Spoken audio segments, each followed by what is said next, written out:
Good morning dear students. आप लोगों के लिए अभ्युदय एकेडमी लेकर के आया है पेट स्पेशल मैराथन क्लास। जैसा कि आवश्यक सूचना यहाँ पर दिया हुआ है कि आपको सूचित किया जा रहा है अभ्युदय एकेडमी आपके लिए पेट परीक्षा है तो मैराथन क्लासेस प्रारंभ करने जा रही है। आप लोग अधिक से अधिक लाभ प्राप्त करें। मुझे उम्मीद है कि ये मैराथन क्लास आपकी पेट परीक्षा के लिए अत्यंत उपयोगी साबित होगी। मेरे सारे स्टूडेंट से ये कहना है कि आप लोग अधिक से अधिक इसे देखें। सारे क्लासेस आपको फ्री ऑफ कॉस्ट मिलेंगी। जैसे जैसे एग्ज़ाम नज़दीक आता जाएगा हम लोग टॉपिक वाइज प्रैक्टिस सेट भी करेंगे। हमारा प्रयास यही रहेगा कि आपको अधिक से अधिक कंटेंट पेट परीक्षा में उपलब्ध करा दिया जाए, जिससे कि आपकी परीक्षा सुचारू रूप से हो जाए और अच्छे नंबर के साथ आप पेट परीक्षा को हासिल कर लें। जैसा कि आप जानते हैं कि पेट परीक्षा आजकल बहुत आवश्यक है। आपके जो भी सी ग्रेड के क्लरिकल लेवल के जो भी एग्ज़ाम होंगे फ्यूचर में, उनमें सब में आपको पेट की आवश्यकता रहेगी।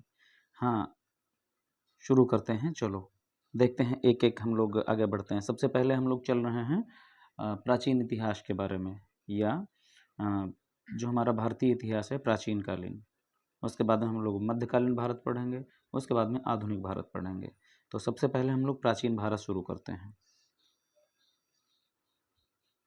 प्राचीन भारत की बात कर लें तो उसमें वैसे तो बहुत ज़्यादा आदि मानव सभ्यता रही, उसके बारे में सब डिस्कस करना को आता है, लेकिन हमारे सिलेबस में इतना ज़्यादा डीप नहीं पूछा जाता है। हमारे यहाँ सिंधु घाटी सभ्यता से आगे के ही प्रश्न पूछे जाएंगे। ओके, तो हम लोग जो मोस्ट इम्पॉर्टेंट चीज़ें हैं उनको डिस्कस करेंगे। सब पॉइंट वाइज हमने यहाँ पर आपको लिए मैनेज किया है। हम लोग पॉइंट वाइज डिस्कशन करते हैं। सबसे पहले सिंधु घाटी सभ्यता के बारे में थोड़ा सा जान लेते हैं। सिंधु घाटी सभ्यता जो है, ऐसा अनुमानन हमारे यहाँ माना जाता है कि 2350 से 1750 ईसा पूर्व को हड़प्पा सभ्यता कहा जाता है। ठीक है, और ये सभ्यता कैसी थी, कई बार ये क्वेश्चन पूछा जाता है, तो ये हमारा क्लियर रखना है कि ये एक नगरीय सभ्यता थी। ठीक है, दूसरा हम लोग देखते हैं हड़प्पा सभ्यता क्या थी। अच्छा, ये माना जाता है कि हड़प्पा सभ्यता जो भी, इसको हम सिंधु घाटी सभ्यता कहें या हड़प्पा सभ्यता कहें, दोनों ही एक ही चीज़ है। ठीक है, लेकिन ये चीज़ ध्यान रखना है कि ऐसा बताया जाता है कि इसकी खोज सबसे पहले दयाराम साहनी व राखालदास बनर्जी ने की थी। ठीक है, ये दो नेम आपको याद रखना है। आगे जैसा कि दिया है, हड़प्पा स्थल की खोज सर जॉन मार्शल के नेतृत्व में, सर जॉन मार्शल का नाम ध्यान रखना है अच्छे से आपको। ठीक है, राय बहादुर दयाराम साहनी द्वारा वर्ष 1921 में की गई। ये ध्यान रखना, राय बहादुर दयाराम साहनी के द्वारा वर्ष 1921 में की गई थी। ये इंपॉर्टेंट पॉइंट्स हैं, इनको आप नोट रखें। आगे, ये सभ्यता भारतीय उपमहाद्वीप में उत्तर के मांडा कश्मीर से लेकर दक्षिण के दायमाबाद महाराष्ट्र तथा पूर्व के आलमगीरपुर मेरठ से लेकर पश्चिम में सुतका गेंडोर बलूचिस्तान तक विकसित कांस्य युगीन सभ्यता थी। ये सभ्यता, अगर आपसे पहले क्वेश्चन इसमें कई बनते हैं, देखो ये किस युगीन सभ्यता थी, कौन से युग में ये सभ्यता डेवलप हुई, तो ये आपको बताना है कांस्य युगीन सभ्यता थी। ठीक है, इसके खोजकर्ता कौन थे, कब इसकी खुदाई हुई, कब कैसे इसके बारे में हम जानकारी में प्राप्त होती है, तो आपको ये बताना है सर जॉन मार्शल के नेतृत्व में इसकी खुदाई होती है और दयाराम साहनी, ठीक है, इन्होंने इसकी खोज की थी। हड़प्पा सभ्यता की बात कर रहे हैं, हड़प्पा स्थल की बात कर रहे हैं। ठीक है, सिंधु घाटी सभ्यता या हड़प्पा सभ्यता, बाद में एक्चुअली हड़प्पा सिंधु घाटी सभ्यता का एक महत्वपूर्ण स्थान था, इसलिए इस सभ्यता को नाम हड़प्पा सभ्यता दे दिया गया। हड़प्पा सभ्यता का हो या सिंधु घाटी सभ्यता का हो, दोनों सेम हैं। ओके, नेक्स्ट पॉइंट देखते हैं। अफगानिस्तान के शोरतुघई एवं मुंडोगाग स्थलों से भी सिंधु सभ्यता के अवशेष मिलते हैं। ये इंपॉर्टेंट कोई नहीं है। सिंधु सभ्यता से जुड़े भारत में स्थित महत्वपूर्ण स्थल हैं। हाँ, ये आपके लिए इंपॉर्टेंट है।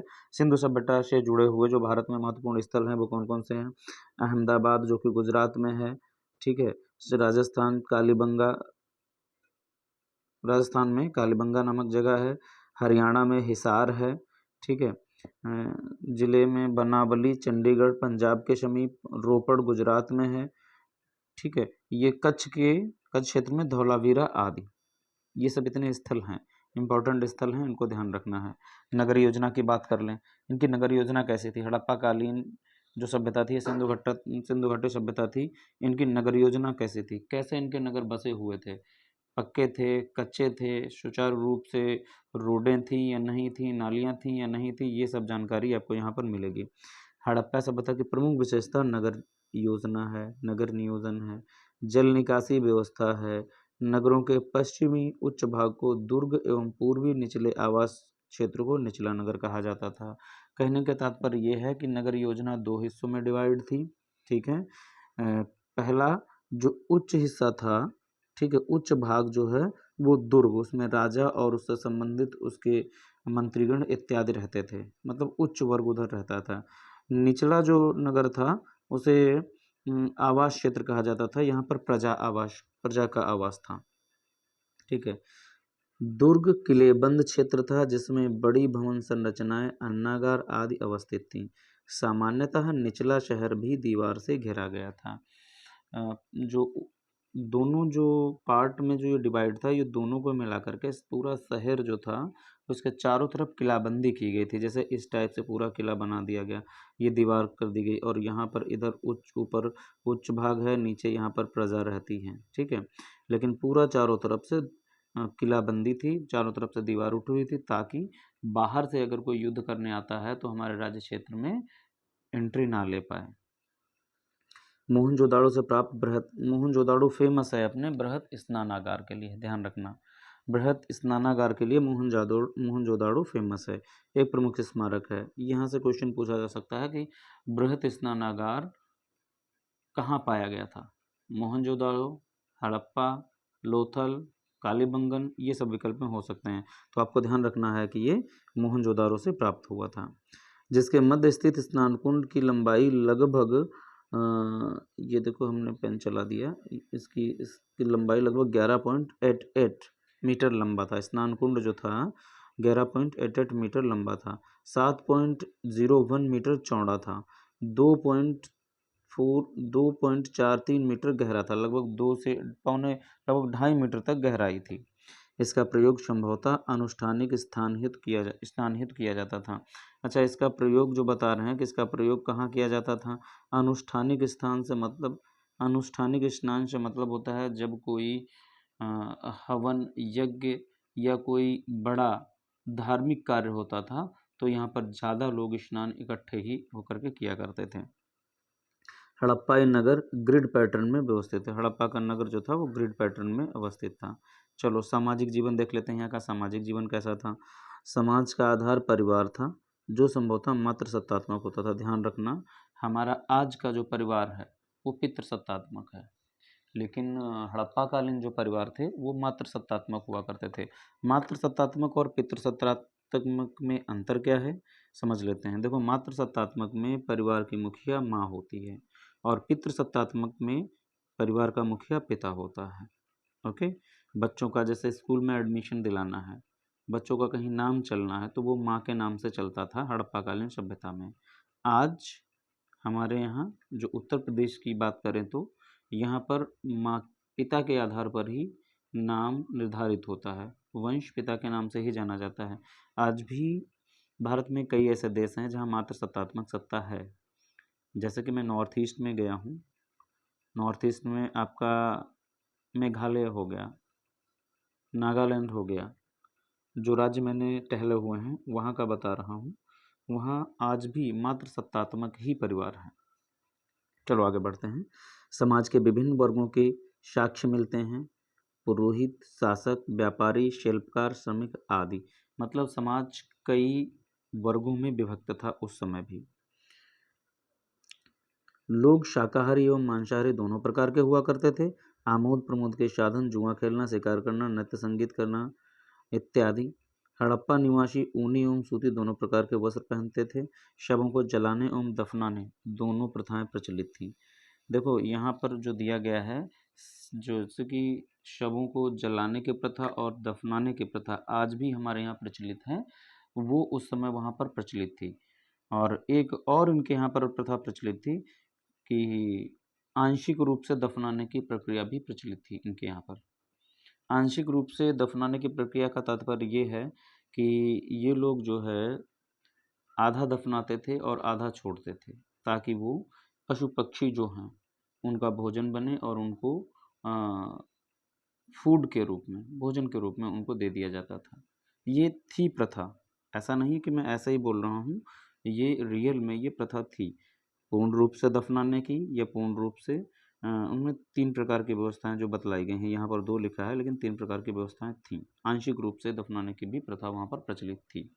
चलो धार्मिक व्यवस्था देख लेते हैं क्या है यहाँ पर। धार्मिक में ये पॉइंट्स जो अंडरलाइन कर रहे हैं, जो बता रहे हैं, हाइलाइट कर रहे हैं, उनको ज़रूर ध्यान रखना है क्योंकि वही क्वेश्चंस पूछे जाते हैं आपके एग्जाम में। सिंधु सभ्यता के लोग मातृ देवी की पूजा करते थे, ये पॉइंट एक हो गया आपका कि सिंधु सभ्यता के लोग किसी देवी देवता की पूजा करते थे या नहीं करते थे, तो आपको बोलना है मातृ देवी की पूजा करते थे। और दूसरा पशुपति की, जिनको भोले बाबा हम लोग कहते हैं, तो वहाँ पर जो है पशुपति की पूजा करते थे। एक कुबड़ वाला सांड होता था जो, ठीक है, उसकी पूजा करते थे। मातृ देवी की, कुछ यहाँ साफ साफ लिखा है, मातृ देवी की उपासना के साथ साथ कुबड़ वाला सांड लोगों के लिए पूजनीय था। नाग की भी पूजा होती थी। इस प्रकार सैंधव लोग प्रकृति के साधनों की पूजा करते थे और इस कुबड़ वाले सांड को वो लोग पशुपति बोलते थे। ठीक है। आर्थिक जीवन इनका कैसा था? कृषि, पशुपालन, शिल्प और व्यापार आजीविका के प्रमुख साधन थे। इस सभ्यता से 9 फसलों की जानकारी मिलती है। गेहूँ, जौ, कपास, खजूर, तरबूज, मटर, सरसों, राई व तिल, ये सब हैं। विश्व में सर्वप्रथम कपास की खेती यहीं से प्रारंभ हुई। इसी कारण यूनानियों ने इसे सिंडान कहा है। ध्यान रखना, क्वेश्चन पूछा जाता है विश्व में सर्वप्रथम कपास की खेती कहाँ से प्रारंभ हुई, तो आपको बताना है सिंधु सभ्यता से। सिंधु सभ्यता के समय से कपास की खेती चालू है। भेड़, बैल, बकरी आदि पशु पालतू थे। ठीक है, ये सब पशु इनके पालतू थे। घोड़े से परिचित नहीं थे, हालांकि सुरकोतता से घोड़े के अस्थि पंजर मिले हैं। ये ध्यान रखना, अगर कभी बाई चांस आपसे पूछ लिया जाए कि सिंधु सभ्यता के लोग किस जानवर से परिचित नहीं थे उसमें विकल्प में दे दिया जाए भेड़, बैल, बकरी, घोड़ा, तो आपको घोड़ा विकल्प में लगा देना है। लोगों का मुख्य पेशा शिल्प एवं उद्योग था। शिल्प कार्यों में मनके बनाना, शंख की कटाई, धातुकर्म, मुहर निर्माण तथा बाट बनाना सम्मिलित थे। व्यापार के संदर्भ में सरगोन, यूनगीन अभिलेखों में मेलुहा, दिलुमन, मगन का उल्लेख मिलता है। मेलुहा की पहचान सिंधु घाटी सभ्यता से होती है। हड़प्पा और मोहनजोदड़ो शाब्दिक मृतकों का टीला व्यापार के लिए प्रसिद्ध केंद्र थे। अच्छा, मोहनजोदाड़ो के लिए कहा जाता है, मोहनजोदाड़ो का शाब्दिक अर्थ था मृतकों का टीला।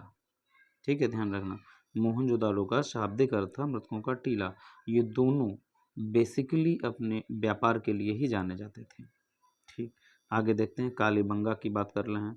कालीबंगा से प्राप्त मेसोपोटामिया की बेलनाकार आकृति युक्त मुहर से ये ज्ञात होता है कि मेसोपोटामिया तथा सिंधु प्रदेश के बीच घनिष्ठ व्यापार संबंध था। सिंधु सभ्यता में सिक्के नहीं मिले हैं तथा वस्तु विनिमय द्वारा व्यापार होता था। चलो, ये इंपॉर्टेंट नहीं है, बस आपको ये ध्यान रखना है मोहनजोदड़ो का शाब्दिक अर्थ क्या होता है, तो ये मृतकों का टीला, जो आपके एग्जाम में आ सकते हैं, केवल वही पॉइंट हम आपको हाईलाइट करके बताएंगे। इनकी लिपि क्या थी? लिपि का मतलब होता है लेखन या पठन। ठीक है, कैसे ये लिखते थे? लिपि का मतलब विशेष लेखन से होता है। लिखते थे क्या, कौन सी भाषा में लिखते थे? ठीक, मापतौल किस चीज़ से ये इनके, आजकल जो हम लोग किलो रखते हैं ना और लीटर रखते हैं, लेकिन उस समय मापतौल की इकाई क्या थी ये देखते हैं।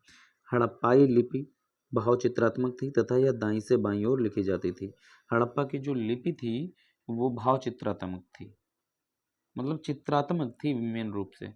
उसमें अगर उनको कहना है घर, तो वो इस टाइप से ऐसे बना दिया करते थे। इसका मतलब है कि घर, जाना है तो ऐसे डॉट डॉट डॉट डॉट कर दिए। ये था नहीं, मैं बता रहा हूँ आपको, आप ऐसा समझ सकते हैं कि ये चित्रात्मक ऐसे थी कि मेरे घर से इसके घर को जाना है, तो ऐसे वो चित्र बना लेते थे।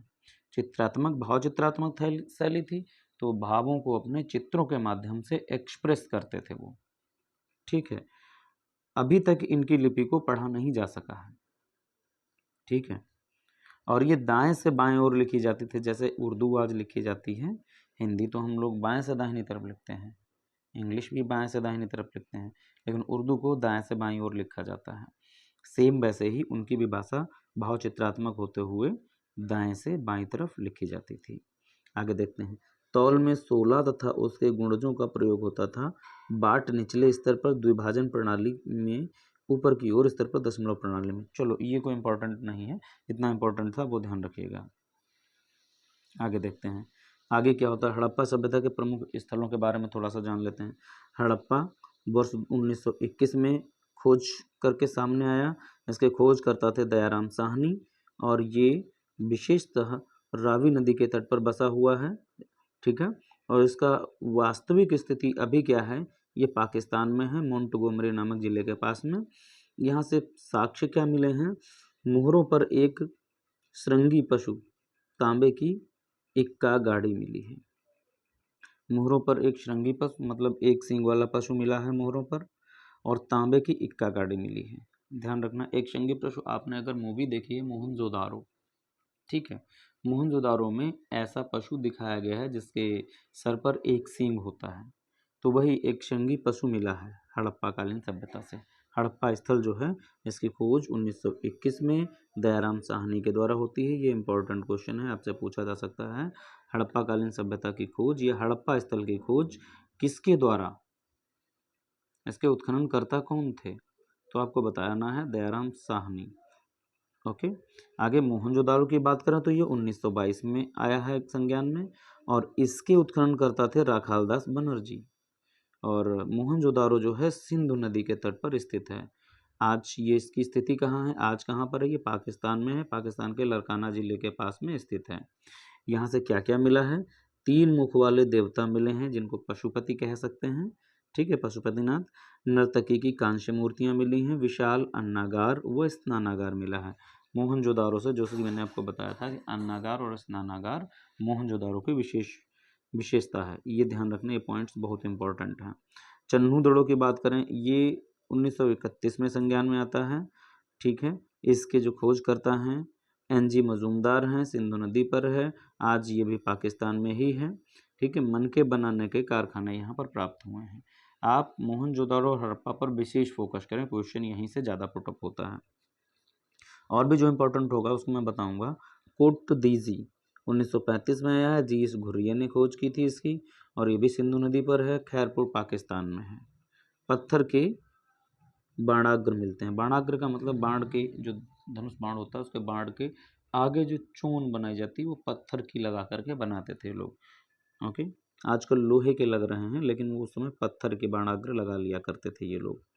कालीबंगा की बात करें 1953 में अमलानंद ने इसका उत्खनन किया था, और ये घग्घर नदी के किनारे है, हनुमानगढ़ राजस्थान में है। अच्छा, ध्यान रखना विशेषकर इंडिया वाले जो हैं उनको तो कम से कम रट ही लेना, विदेश के दूसरे देशों के छोड़ दो, लेकिन इंडिया वालों को तो कम से कम पता होना चाहिए। ये राजस्थान में है आपके कालीबंगा, और यहाँ से जुते हुए खेत मिले हैं, नक्काशीदार ईंटें मिली हैं।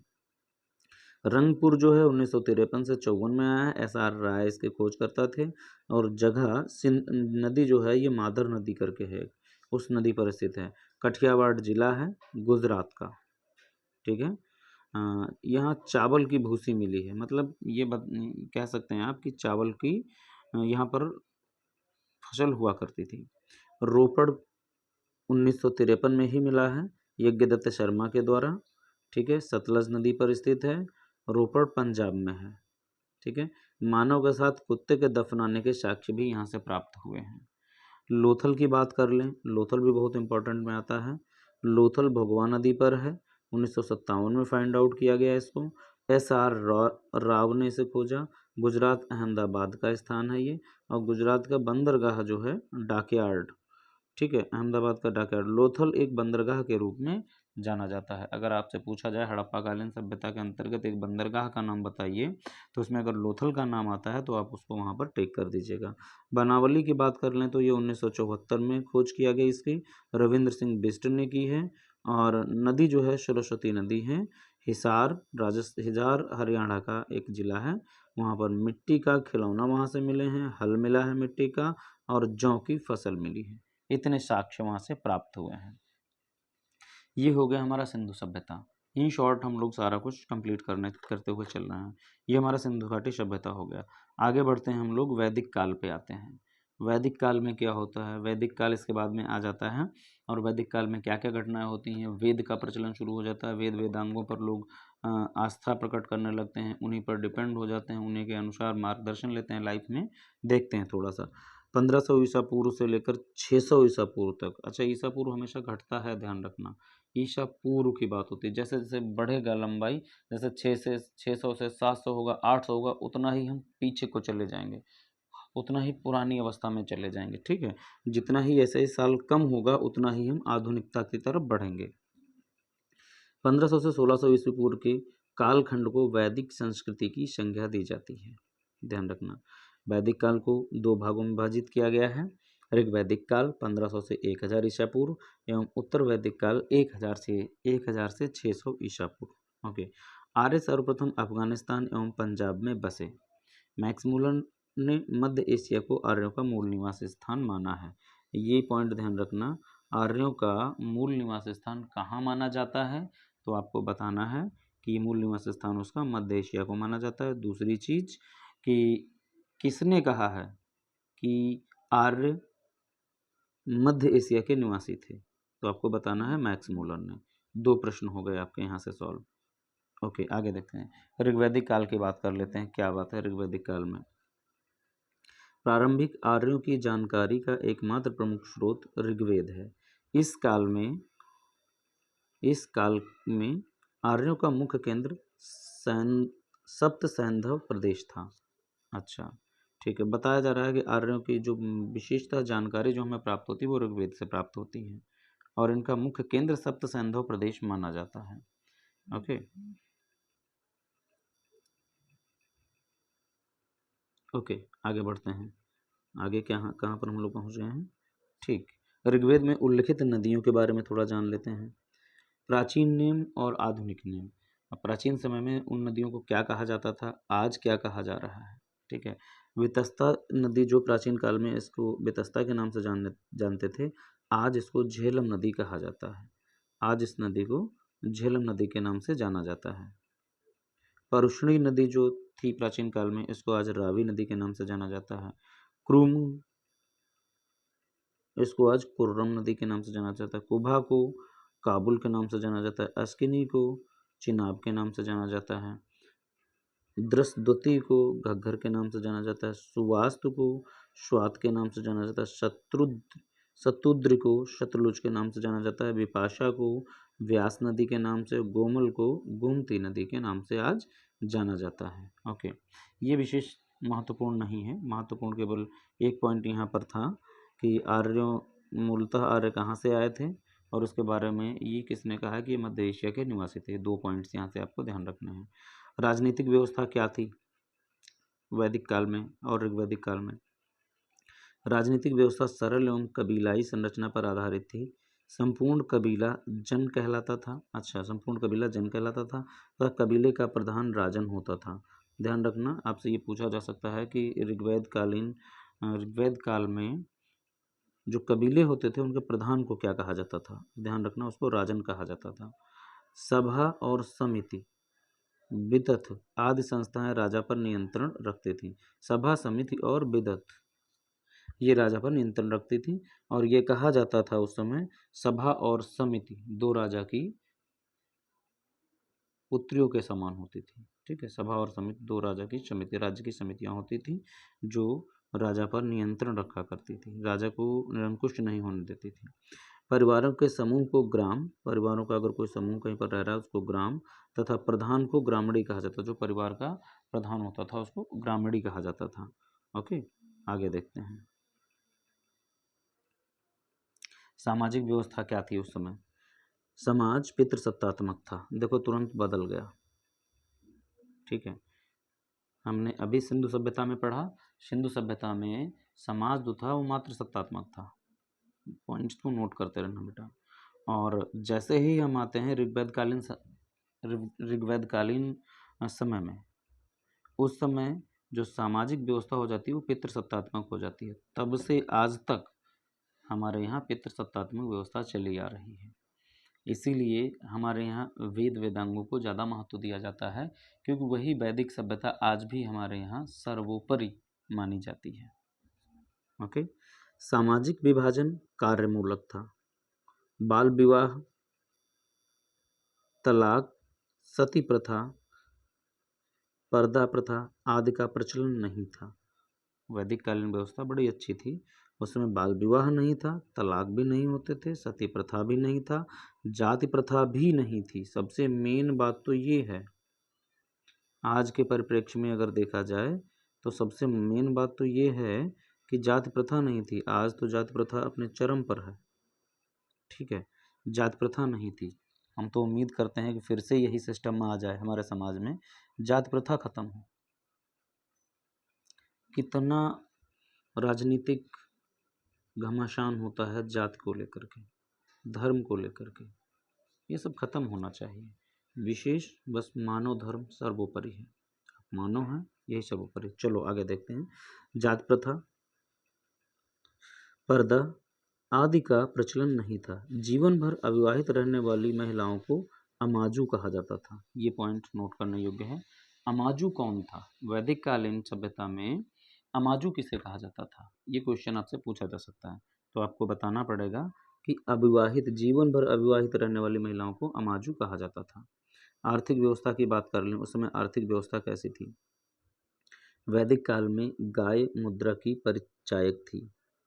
घोड़ा उपयोगी पशु था। आर्य रथों का प्रयोग करते थे।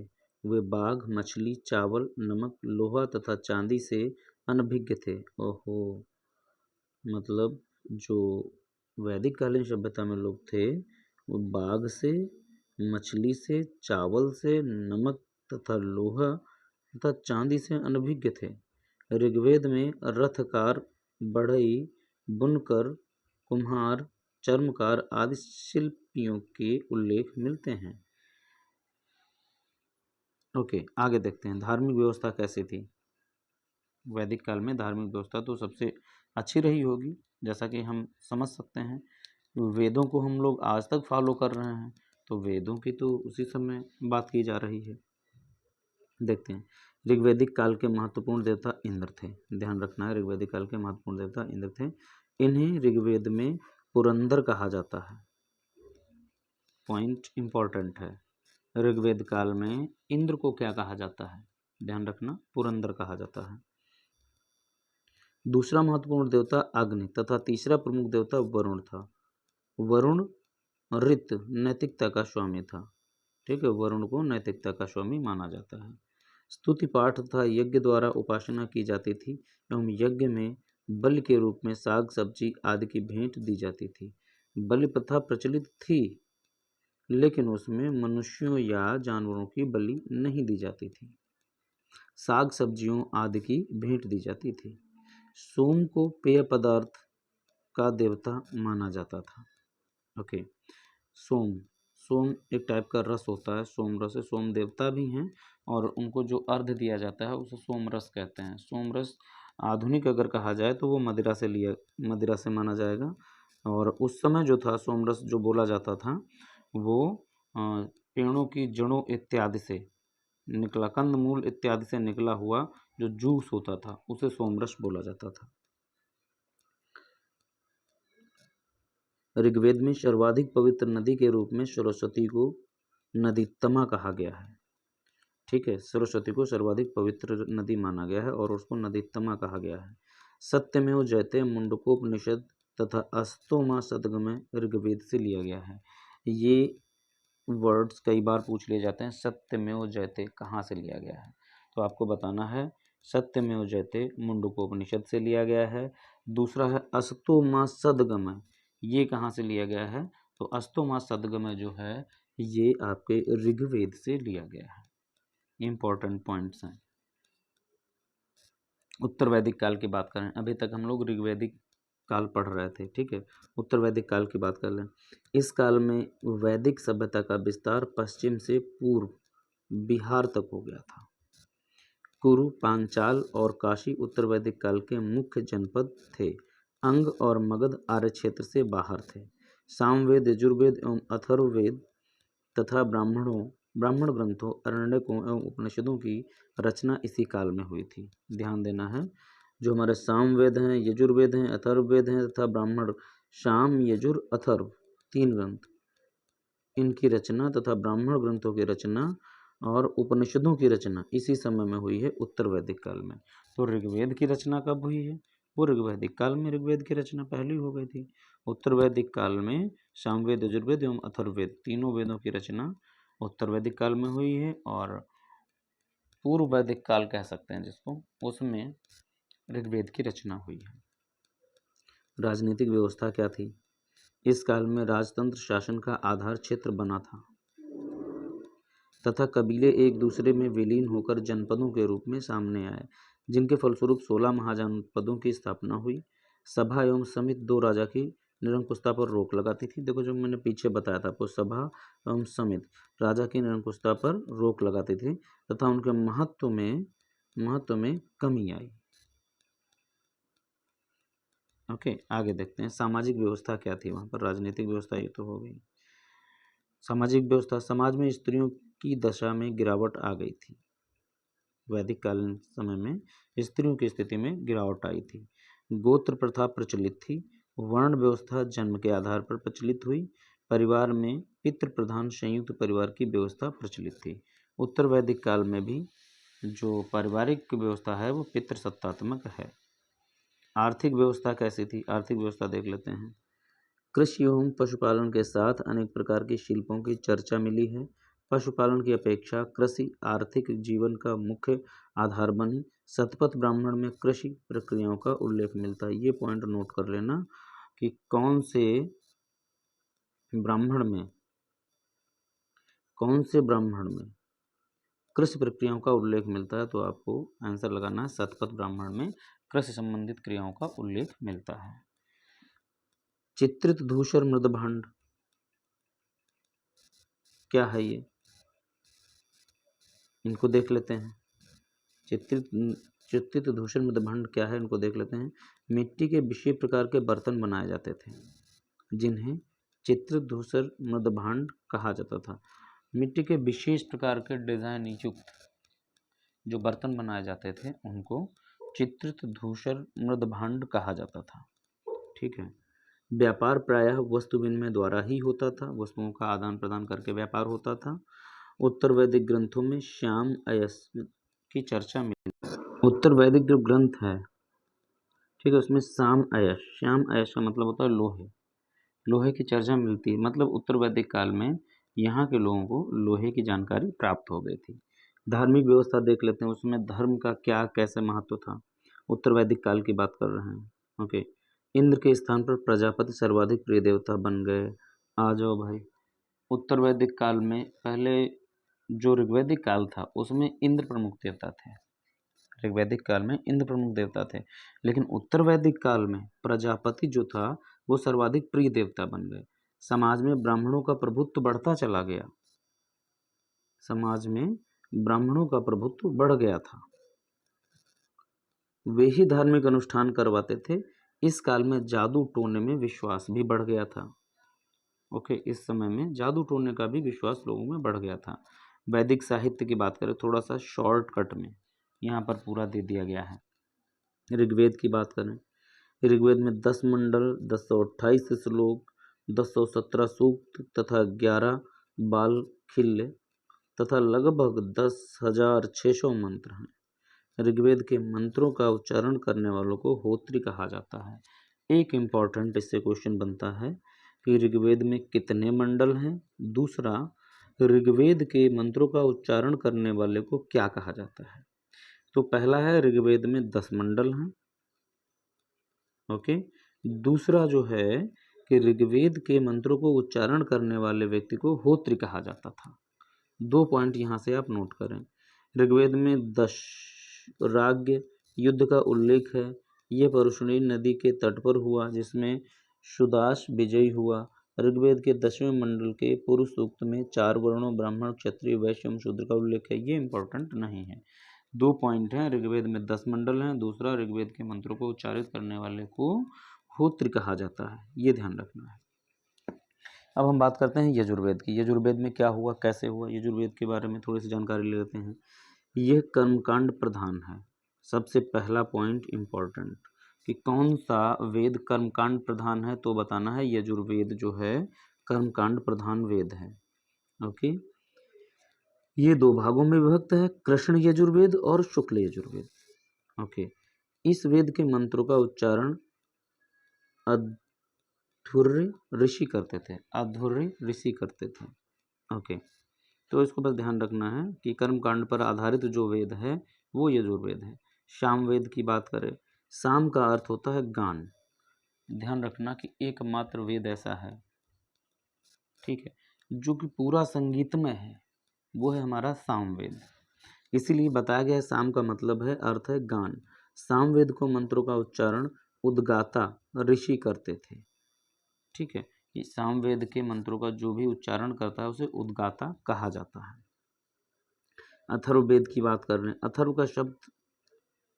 अथर्व शब्द का तात्पर्य है पवित्र, जादू। अथर्व में रोग निवारण, राजभक्ति, विवाह, प्रणय गीत, अंधविश्वासों का वर्णन है अथर्ववेद में, ये सब कुछ है। इस वेद के पुरोहित ब्रह्मा कहलाते थे। अथर्ववेद को उच्चारण करने वाले, अथर्ववेद को पढ़ने वाले लोगों को ब्रह्मा कहा जाता है। दूसरी चीज, यहाँ पर जो है जादू टोना आदि से रिलेटेड अगर कोई वेद है, अगर पूछा जाए तो आपको बताना है अथर्ववेद जो है जादू टोने से रिलेटेड है। ब्राह्मण की बात करें, प्रत्येक वेद की गद्य रचना ही ब्राह्मण ग्रंथ है। प्रत्येक वेद की जो गद्य रचना हो जाती है, गद्य का मतलब है जिसको हम गा करके नहीं पढ़ सकते।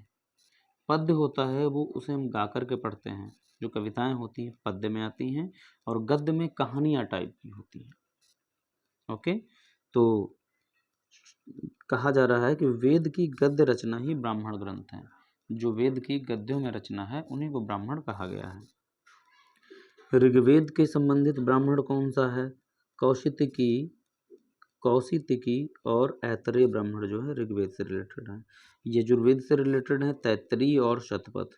सामवेद के ब्राह्मण है पंचविश और जैमिनीय। अथर्ववेद के हैं गोपथ। अरण्यक की बात कर लें। अरण्यक क्या होता है? अरण्यक शब्द अरण्य से बना है, जिसका अर्थ है जंगल। इसमें आत्मा, परमात्मा, जन्म, मृत्यु, पुनर्जन्म आदि का उल्लेख मिलता है। ये ज्ञान मार्ग एवं कर्म मार्ग के बीच सेतु का कार्य करते हैं। चलो आगे देखते हैं।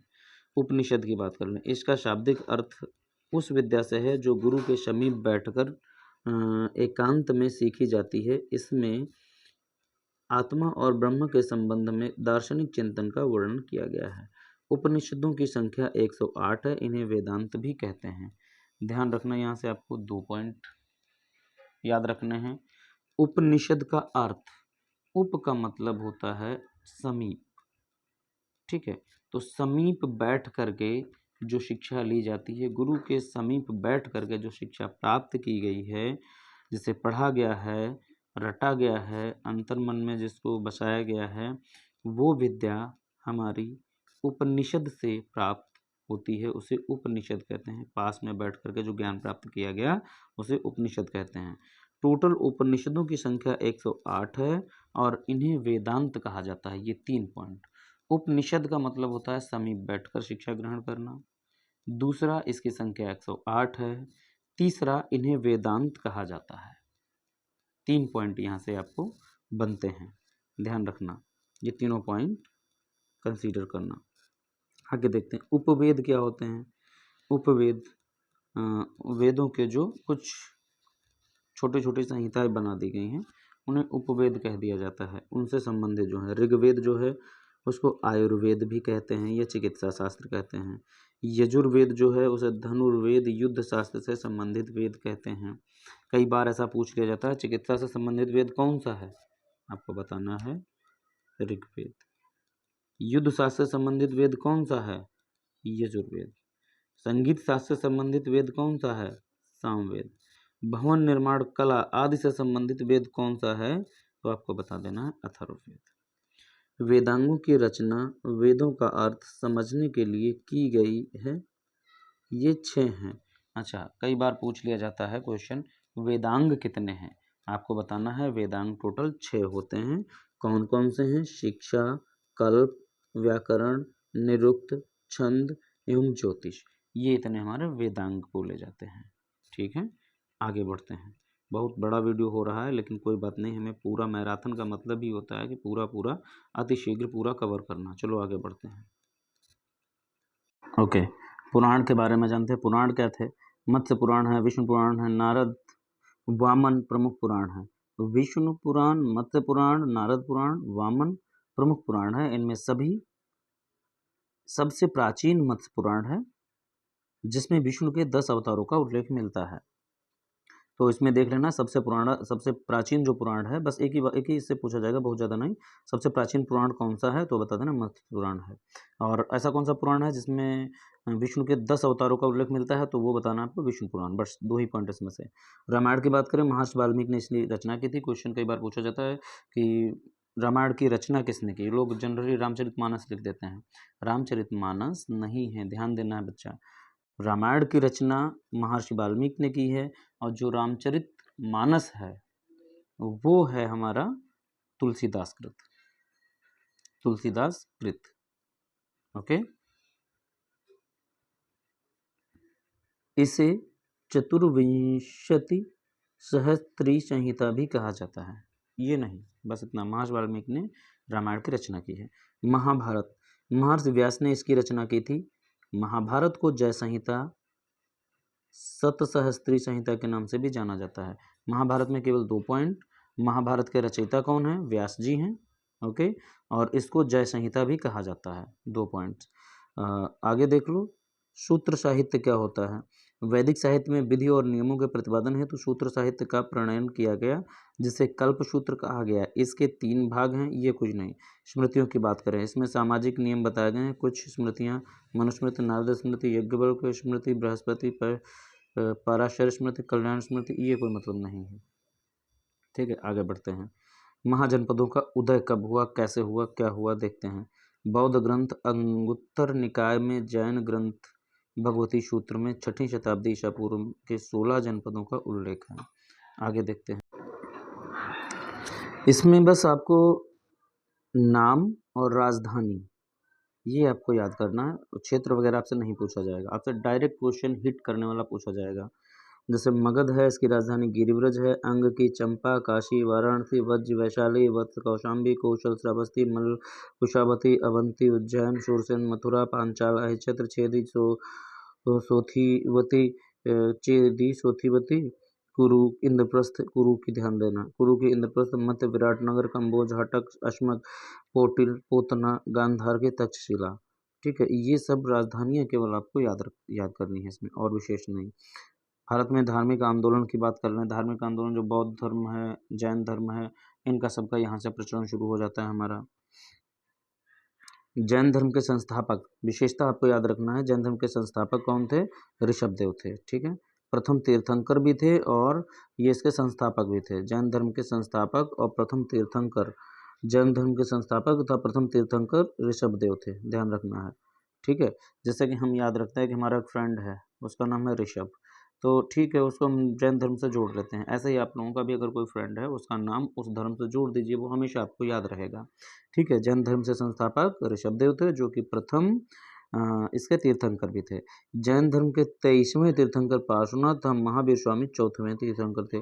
दूसरा आपको ये पॉइंट याद रखना है कि महावीर स्वामी, जिसको हम बहुत ज़्यादा जानते हैं, जिनका नाम बहुत ज़्यादा फेमस है, महावीर स्वामी हमारे 24वें तीर्थंकर थे। ठीक है, महावीर स्वामी के आगे देख लेते हैं। महावीर स्वामी के बारे में थोड़ा डिटेल जानकारी ले लेते हैं। इनका जन्म 540 ईसा पूर्व हुआ था। जन्म स्थान कहाँ था? वैशाली के निकट कुंडाग्राम में हुआ था। बचपन का नाम वर्धमान था। बस यही 3 चीज़ें इनसे, इनके बारे में ज़्यादा पूछी जाती हैं कि इनका जन्म कब हुआ था? 540 ईसा पूर्व हुआ था। जन्म स्थान कहाँ है? वैशाली के निकट कुंडग्राम में है। बचपन का नाम क्या था इनके? वर्धमान था। ठीक है, पिता, माता, पत्नी, पुत्री, ये इतना ज़्यादा नहीं पूछा जाता है। संन्यास धारण करने की अवस्था 30 साल, ये कुछ नहीं। मृत्यु भी नहीं, मृत्यु 72 वर्ष की आयु में पावापुरी राजगृह के समीप निधन हुआ, ये नहीं। ज्ञान प्राप्ति की बात कर लो इनकी। ठीक है, जैन धर्म के जो संस्थापक थे, जो हमारे संस्थापक नहीं, महावीर स्वामी जो 24वें तीर्थंकर हैं, इनके बारे में, इनको ज्ञान प्राप्ति कहाँ हुई? 12 वर्ष की कठोर तपस्या के बाद जंभिक ग्राम के समीप ऋजुपालिका नदी के तट पर शाल वृक्ष के नीचे कैवल्य सर्वोच्च ज्ञान की प्राप्ति हुई। ठीक है, साल वृक्ष के नीचे इनको, महात्मा बुद्ध से इनको ना जोड़ देना, इनका साल वृक्ष है, उनका वट वृक्ष है। ठीक है, यहाँ पर जम्भी ग्राम है इनका, ऋजुपालिका नदी है, ध्यान रखना। ज्ञान प्राप्ति के बाद महावीर स्वामी कैवलिन जिन विजेता आदि नामों से जाने गए। वो छोड़ो, जैन संघ पावापुरी में स्थान, ये भी नहीं। शिष्य जामाली, हाँ ये भी नहीं, कुछ नहीं, बस जैन धर्म के जो हमारे 24वें तीर्थंकर थे महावीर स्वामी थे। ये इनके बारे में 4 पॉइंट याद रखने हैं। 540 ईसा पूर्व इनका जन्म हुआ वैशाली के निकट कुंडग्राम में, और इनके बचपन का नाम वर्धमान था। ठीक है, इनको ज्ञान कैसे प्राप्त हुआ, कहाँ प्राप्त हुआ? 12 वर्ष की कठोर तपस्या के बाद जम्भिग्राम के समीप ऋजुपालिका नदी के तट पर साल वृक्ष के नीचे इनको ज्ञान की प्राप्ति हुई। ओके, जैन महासंगीति के बारे में थोड़ा सा देख लेते हैं। जैन महासंगीति प्रथम संगीत जो हुई वो 322 ईस्वी से 298 ईसा पूर्व तक। स्थान जो था पाटलिपुत्र था। संगीत के अध्यक्ष जो थे स्थूलभद्र, और यहीं से जो प्रथम संगीत हुई थी, यहीं से जो जैन धर्म है 2 भागों में बट गया था, दिगंबर और श्वेतांबर में। ठीक है, दिगंबर और श्वेतांबर में बट गया था। जैन धर्म का प्रमुख सिद्धांत स्यादवाद अनेकांतवाद है, इसमें विशेष ध्यान नहीं देना है। प्राचीन जैन ग्रंथ आगम है, इसकी रचना प्राकृत भाषा में हुई है, ये इम्पोर्टेंट पॉइंट है। त्रिरत्न भी जैन धर्म के त्रिरत्नों को विशेषता आपको जानकारी रखनी है। सम्यक ज्ञान, सम्यक दर्शन व सम्यक आचरण, ये त्रिरत्न थे जैन धर्म के। पंच महाव्रत इसमें बताए गए हैं, अहिंसा, सत्य, अपरिग्रह, आस्तेय तथा ब्रह्मचर्य है। इसमें आस्तेय का मतलब ओके, जो त्रिरत्न बता रहा था मैं, ये विशेषता ध्यान रखना है आपको। पंच महाव्रत, ये 2 पॉइंट्स इनके बहुत इंपॉर्टेंट हैं, एक त्रिरत्न, दूसरा पंच महाव्रत। पंच महाव्रत में अहिंसा, सत्य, अपरिग्रह, आस्तेय तथा ब्रह्मचर्य है। ठीक है, इसमें प्रथम 4 पार्श्वनाथ द्वारा जोड़े गए थे तथा अंतिम ब्रह्मचर्य महावीर स्वामी के द्वारा जोड़ा गया है। अंतिम वाला महावीर, ओके, हम लोग पढ़ चुके थे पंच महाव्रत जो था। पहले तो त्रिरत्न बताया, उसके बाद में पंच महाव्रत बता दिए थे जैन धर्म वाले। इसके बाद में आगे बढ़ते हैं। जैन धर्म 2 ग्रंथों श्वेतांबर एवं 2 पंथों श्वेतांबर एवं दिगंबर में बट गया था। श्वेत वस्त्र धारण करते हैं। ठीक है, अच्छा, श्वेतांबर और दिगंबर होते कौन कौन हैं, जरा उनके बारे में जान लेते हैं। कौन श्वेतांबर है, कौन दिगंबर है? जो लोग ओके, श्वेतांबर और दिगंबर की बात कर रहे थे हम लोग। जैन धर्म 2 ग्रंथों में 2 पंथों में श्वेतांबर एवं दिगंबर में बट गया था। श्वेतांबर श्वेत वस्त्र धारण करते हैं, जबकि दिगंबर पंथ को मानने वाले वस्त्रों का परित्याग करते हैं। ठीक है, ध्यान देना जरा। जो श्वेतांबर पंथ के थे वो लोग श्वेत वस्त्र धारण करते थे, जैन धर्म की बात कर रहे हैं, और जो दिगंबर हैं वो वस्त्रों का परित्याग कर देते थे। महावीर स्वामी की मृत्यु के बाद जैन संघ का प्रथम अध्यक्ष सुधर्मन था। ये ध्यान रखने वाला पॉइंट है कि महावीर की मृत्यु के बाद जैन संघ का प्रथम जो था अध्यक्ष कौन था, तो वो था सुधर्मन। ओके, महात्मा बुद्ध के बारे में थोड़ा सा जान लेते हैं। अब देखो, महावीर स्वामी के बारे में 3-4 पॉइंट्स जो मैंने बताया, उनका डेट ऑफ बर्थ जो है उसको विशेष ध्यान देना है हम लोगों को। उनका जन्म का स्थान कहाँ है, बचपन का नाम क्या था, इतना बस। और उनको ज्ञान प्राप्त कहाँ हुआ, किस वृक्ष के नीचे हुआ, किस नदी के नीचे हुआ। ठीक है, और वो कौन से तीर्थंकर थे, इतने पॉइंट्स इनसे याद रखने हैं। जैन धर्म का प्रथम तीर्थंकर कौन था, ये भी पॉइंट याद रखना है। यही सारे points exam point of view से काफ़ी इंपॉर्टेंट हैं, बाकी जो है इतना इम्पोर्टेंट नहीं है। ठीक है, आगे बढ़ते हैं, हम लोग बौद्ध धर्म पे आ जाते हैं। बौद्ध धर्म का भी अप्रॉक्स वही सब इम्पोर्टेंट है।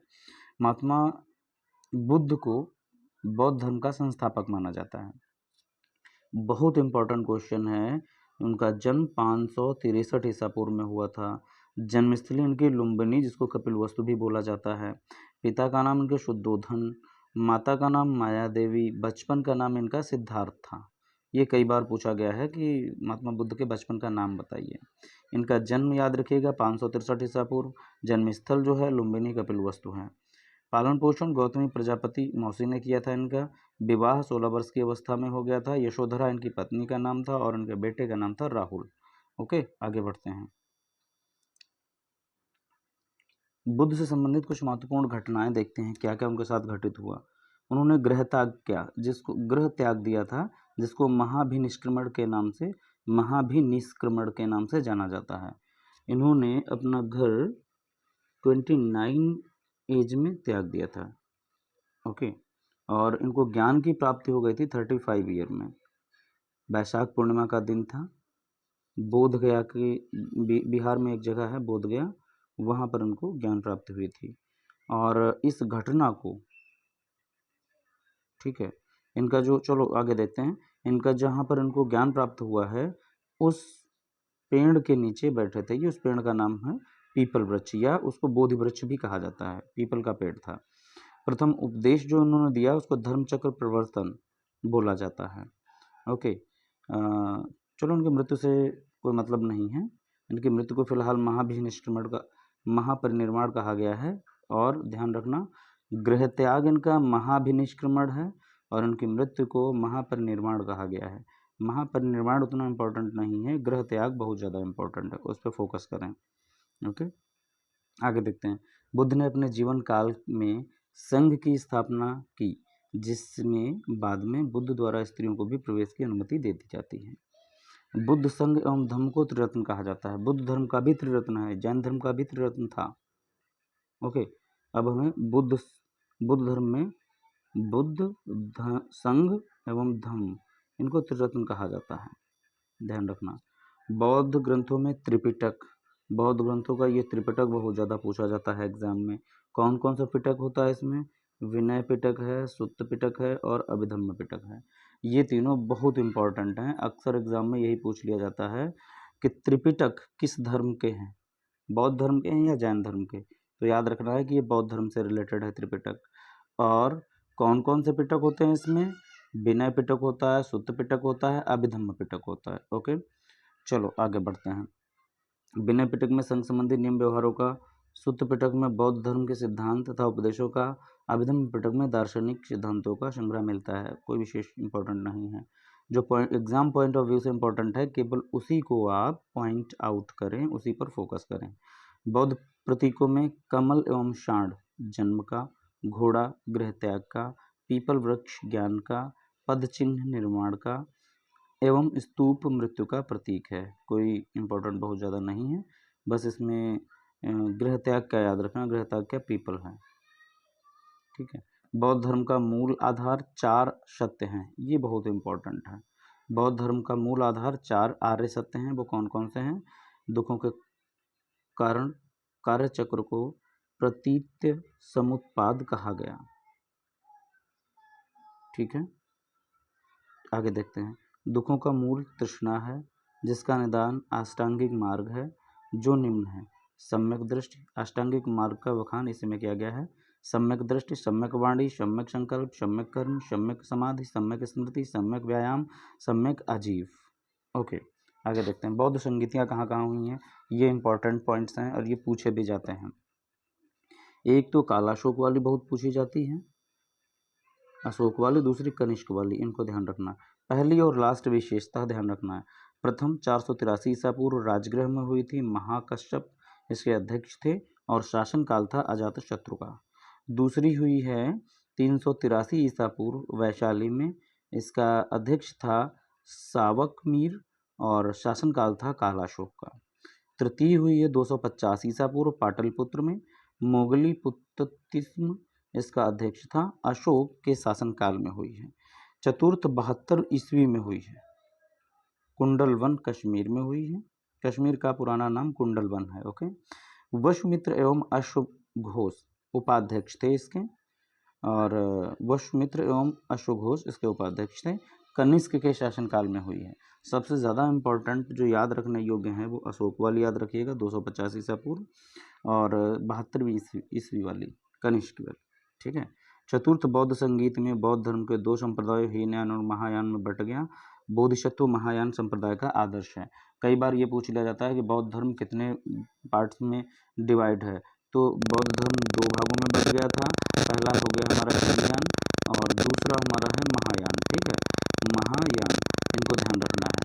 तो अब कहीं कोई क्वेश्चन पूछा जाता है कि बौद्ध धर्म कितने भागों में बट गया था, कितने संप्रदायों में बट गया था, तो बताना है दो संप्रदायों में, हीनयान संप्रदाय और महायान संप्रदाय में बट गया था। चलो आगे बढ़ते हैं, अन्य प्रमुख धर्म की बात कर लेते हैं। भागवत धर्म, भागवत धर्म क्या था इसको देख लेते हैं। भागवत धर्म का उदय मौर्योत्तर काल में हुआ। इसकी प्रारंभिक जानकारी उपनिषदों से मिलती है। इस धर्म में संस्थापक वृष्णिवंशीय यादव कुल के नेता वसुदेव कृष्ण थे। ओके, भागवत धर्म के जो नेता थे या उसके संस्थापक थे वो वासुदेव श्री कृष्ण थे। छंदोग्य उपनिषद में श्री कृष्ण का सर्वप्रथम उल्लेख मिलता है। चलो ये इंपॉर्टेंट बहुत ज़्यादा नहीं है। शैव धर्म बहुत ज़्यादा इंपॉर्टेंट नहीं है, इसको भी छोड़ते हैं। मगध का उत्कर्ष, यहाँ से इंपॉर्टेंट पॉइंट्स आ रहे हैं। ठीक है, मगध का उत्कर्ष बढ़ते हैं, देखते हैं। 6वीं शताब्दी ईसा पूर्व में मगध एक शक्तिशाली राज्य बनकर उभरा। मगध का एक साम्राज्य के रूप में आविर्भाव हर्यक वंश के शासन के साथ हुआ। ठीक है, यहाँ पर हर्यक वंश के शासन के साथ में मगध का उत्कर्ष हुआ है, मगध का शासन का प्रारंभ हुआ, मगध साम्राज्य का प्रादुर्भाव हुआ। हर्यक वंश हमारा प्रारंभ होता है 544 से 412 ईसा पूर्व। ठीक, हर्यक वंश का सबसे पहले बिंबसार के बारे में जानते हैं। बिंबसार कौन था? बिंबसार जो था हर्यक वंश का संस्थापक था। उसका उपनाम श्रेणिक था, श्रोणी जिसे कह सकते हैं, तथा राजधानी इसकी गिरिब्रज या राजगृह थी। ठीक है, तो बिंबसार का ध्यान रखना। बिंबसार जो है हर्यक वंश का संस्थापक है, उसका उपनाम श्रेणिक है और इसकी राजधानी जो है गिरिव्रज। किसकी राजधानी? किसकी राजधानी? बिंबसार हर्यक वंश का संस्थापक, उसका उपनाम श्रेणिक, उसकी राजधानी गिरिव्रज। चलो, बिंबसार का जो राज्य था उसकी राजधानी गिरिव्रज थी, जिसको राजगृह भी कहा जाता है। बिंबसार ने कौशल नरेश प्रसेनजित की बहन वैशाली के चेटक की पुत्री चिल्लड़ा तथा मध्य देश आधुनिक पंजाब की राजकुमारी क्षेमभद्रा से विवाह कर साम्राज्य का विस्तार किया। चलो, बिंबसार का इतना ही जानना है थोड़ा सा कि बिंबसार जो है हर्यक वंश का संस्थापक है और इसकी राजधानी राजगृह थी। एक ही पॉइंट। अजातशत्रु के बारे में देख लेते हैं। अजातशत्रु अपने पिता बिंबसार की हत्या कर, अजातशत्रु जो है बिंबसार का पुत्र था। ओके, बिंबसार की हत्या करिए 493 ईस्वी पूर्व में मगध की गद्दी पर बैठा। उसने कौशल एवं वैशाली पर विजय प्राप्त की। 493 ईसा पूर्व में उसने अपने पिता की हत्या कर राजगद्दी पर बैठ गया। अजातशत्रु का उपनाम कुणिक था। अजातशत्रु का कई बार ये नाम पूछ लिया जाता है कि कुणिक कौन था और वो राजगद्दी पर कब आसीन हुआ। अजातशत्रु का ही उपनाम कुणिक था और वो 493 ईसा पूर्व में मगध की गद्दी पर अपने पिता की हत्या करके बैठा था। वह बौद्ध धर्म का अनुयायी भी था। उदयन कौन था? इनके बाद में, अजातशत्रु के बाद में शासन का मतलब सम्राट जो होता है उदयन बनता है। उदयन अपने पिता की हत्या कर 460 ईसा पूर्व में गद्दी पर बैठा। उदयन ने पाटलिपुत्र की स्थापना की। नागदशक हर्यक वंश का अंतिम शासक था। उदयन भी अपने पिता का हत्या करके शासन पर बैठता है 460 ईसा पूर्व में। और पाटलिपुत्र की स्थापना उदयन ने की। कई बार पूछ लिया जाता है पाटलिपुत्र की स्थापना किसने की, तो आपको बताना है पाटलिपुत्र की स्थापना उदयन ने ही की थी। और नागदशक जो है हर्यक वंश का अंतिम शासक था। नागदशक जो है हर्यक वंश का अंतिम शासक था। उसके बाद में हर्यक वंश समाप्त हो जाता है। ठीक है, उसके बाद में शुरू होता है नंद वंश। अब नंद वंश में क्या होता है? नंद वंश का संस्थापक कौन है? कब से शुरुआत हुई? नंद वंश 344 से 322 ईसा पूर्व तक चला। महापद्मनंद नंद वंश का संस्थापक था। नंद वंश का संस्थापक था महापद्मनंद, ध्यान रखना है इस बात को। ठीक, इंपॉर्टेंट पॉइंट है। नंद वंश का संस्थापक महापद्मनंद था। घनानंद सिकंदर का समकालीन था। वह नंद वंश का अंतिम शासक था। घनानंद बहुत इंपॉर्टेंट कैरेक्टर है, वो नंद वंश का अंतिम शासक था। यूनानी आक्रमण के प्रभाव के अंतर्गत क्षत्र प्रणाली का विकास, गांधार शैली का विकास, मुद्रा निर्माण की कला आदि महत्वपूर्ण है। ओके, आगे बढ़ते हैं। मौर्य साम्राज्य, ये बहुत इंपॉर्टेंट आगे पॉइंट आने वाले हैं। मौर्य साम्राज्य बहुत इंपॉर्टेंट में आता है। ठीक है, बहुत इंपॉर्टेंट साम्राज्य था ये। चलो देख लेते हैं मौर्य साम्राज्य में क्या हुआ। सबसे पहले मौर्य साम्राज्य की बात करें तो हमारा नाम दिमाग में तुरंत जो नाम आता है वो आता है चंद्रगुप्त मौर्य का। जानते हैं चंद्रगुप्त मौर्य के बारे में। चंद्रगुप्त मौर्य 322 ईसा पूर्व में गुरु चाणक्य की सहायता से घनानंद की हत्या कर मौर्य वंश की स्थापना की नींव, शासन की नींव रखी। घनानंद कौन था, जो मैंने आपको अभी बताया। घनानंद जो था सिकंदर का समकालीन और नंद वंश का अंतिम शासक था। ठीक है, घनानंद जो था नंद वंश का अंतिम शासक था। देखो यहाँ पर हमने पॉइंट आउट भी किया है। और घनानंद की हत्या कर चंद्रगुप्त मौर्य शासन पर बैठते हैं और इन्होंने मौर्य वंश की स्थापना की। ये सब चंद्रगुप्त मौर्य ने अकेले ही नहीं किया, बल्कि अपने गुरु चाणक्य की सहायता से किया। चाणक्य के बारे में हम जानते हैं कि वो बहुत ही योग्य गुरु थे। उनकी नीति, चाणक्य नीति, आज भी मार्केट में बहुत ज़्यादा प्रसिद्ध है। बहुत ज़्यादा लोग उसको पढ़ना पसंद करते हैं। बहुत अच्छी अच्छी नीतियाँ उसमें दी गई हैं। आगे देखते हैं। चलो फिलहाल हम लोगों को शार्प बहुत तेज़ी से आगे बढ़ना है। चंद्रगुप्त ने 305 ईस्वी में सिकंदर के सेनापति सेल्यूकस को हराया। सेल्यूकस ने एरिया, अराकोशिया, जड्रोसिया एवं पेनिसदाई के राज्य प्रदान किए। सुदूर दक्षिण भारत को छोड़कर संपूर्ण भारत, पाकिस्तान, बांग्लादेश तथा अफगानिस्तान इसके अधिकार में थे, सिकंदर के। ठीक है, और चंद्रगुप्त ने 305 ईस्वी में सिकंदर के सेनापति सेल्यूकस को हरा दिया। चंद्रगुप्त ने श्रवणबेलगोला, मैसूर में देह त्याग किया। चंद्रगुप्त को सैंड्रोकोट्स भी कहा जाता है। चंद्रगुप्त की मृत्यु कह सकते हैं कि इनकी मृत्यु श्रवणबेलगोला में हो जाती है, मैसूर में। ठीक है, और इनको सैंड्रोकोट्स भी कहा जाता है। चंद्रगुप्त को सैंड्रोकोट्स भी कहा जाता है। मेगस्थनीज चंद्रगुप्त मौर्य के दरबार में सेल्यूकस का राजदूत बनकर आया था। वह 5 वर्षों तक पाटलिपुत्र में रहा। अच्छा, ध्यान रखना, मेगस्थनीज जो एक यात्री था या दूत था, ठीक है, वो सेल्यूकस का राजदूत था। सेल्यूकस जो सिकंदर का सेनापति था, ये चंद्रगुप्त मौर्य के दरबार में आता है और 5 वर्षों तक वहां रहता है। ओके, आगे बढ़ते हैं। बिंदुसार की बात कर लें। इसके बाद में चंद्रगुप्त मौर्य के बाद में शासन में आता है बिंदुसार। बिंदुसार अपने पिता चंद्रगुप्त की मृत्यु के बाद गद्दी पर बैठा। उसके शासन में तक्षशिला में 2 विद्रोह हुए, जिन्हें दबाने के लिए उसने पहले सुसीम को एवं बाद में अशोक को भेजा। ओके, यूनानियों द्वारा अमित्रघात के रूप में जाना गया। वायु पुराण में भद्रसार के रूप में उल्लेख हुआ है। बिंदुसार को अमित्रघात के रूप में भी जाना जाता है। बिंदुसार का द्वितीय नाम हम कह सकते हैं अमित्रघात है। सीरिया के शासक एंटियोकस प्रथम ने डायमिकस को तथा मिस्र के शासक टॉलमी ने डायनिसस को बिंदुसार के दरबार में भेजा था। ठीक है, ये इंपॉर्टेंट नहीं है, बस इतना याद रखना है। बिंदुसार जो है अमित्रघात के रूप में जाना जाता है। बिंदुसार का दूसरा नाम जो है अमित्रघात है। इसके बाद में इनका पुत्र अशोक, इसके बाद में बिंदुसार के बाद में अशोक जो है गद्दी पर बैठता है। अशोक 269 ईसा पूर्व में मगध की राजगद्दी पर बैठा। राजगद्दी पर बैठने के समय वह अवंती का राज्यपाल था। अशोक ने कलिंग युद्ध 261 ईसा पूर्व में हुए रक्तपात से दुखी होकर धम्म विजय की घोषणा की। अशोक का धम्म एक नैतिक आधार व्यवस्था था। अशोक ने सांची के स्तूप का निर्माण कराया। कई बार क्वेश्चन में पूछा जाता है, एग्जाम में पूछा जाता है कि सांची के स्तूप का निर्माण किसने कराया, तो ध्यान रखिएगा, अशोक ने ही सांची के स्तूप का निर्माण कराया था। अशोक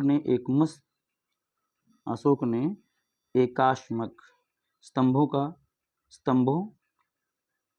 एकाश्मक स्तंभों एवं बराबर की पहाड़ियों में आजीवक संप्रदाय के लिए गुफाओं का निर्माण कराया था। अशोक के अभिलेखों को सर्वप्रथम जेम्स प्रिंसेप ने 1837 ईस्वी में पढ़ा था। ये भी ध्यान रखना है, बहुत इंपॉर्टेंट पॉइंट है। अशोक के अभिलेखों को सर्वप्रथम किसने पढ़ा था, बहुत पूछा जाता है, तो ध्यान रखना है आपको।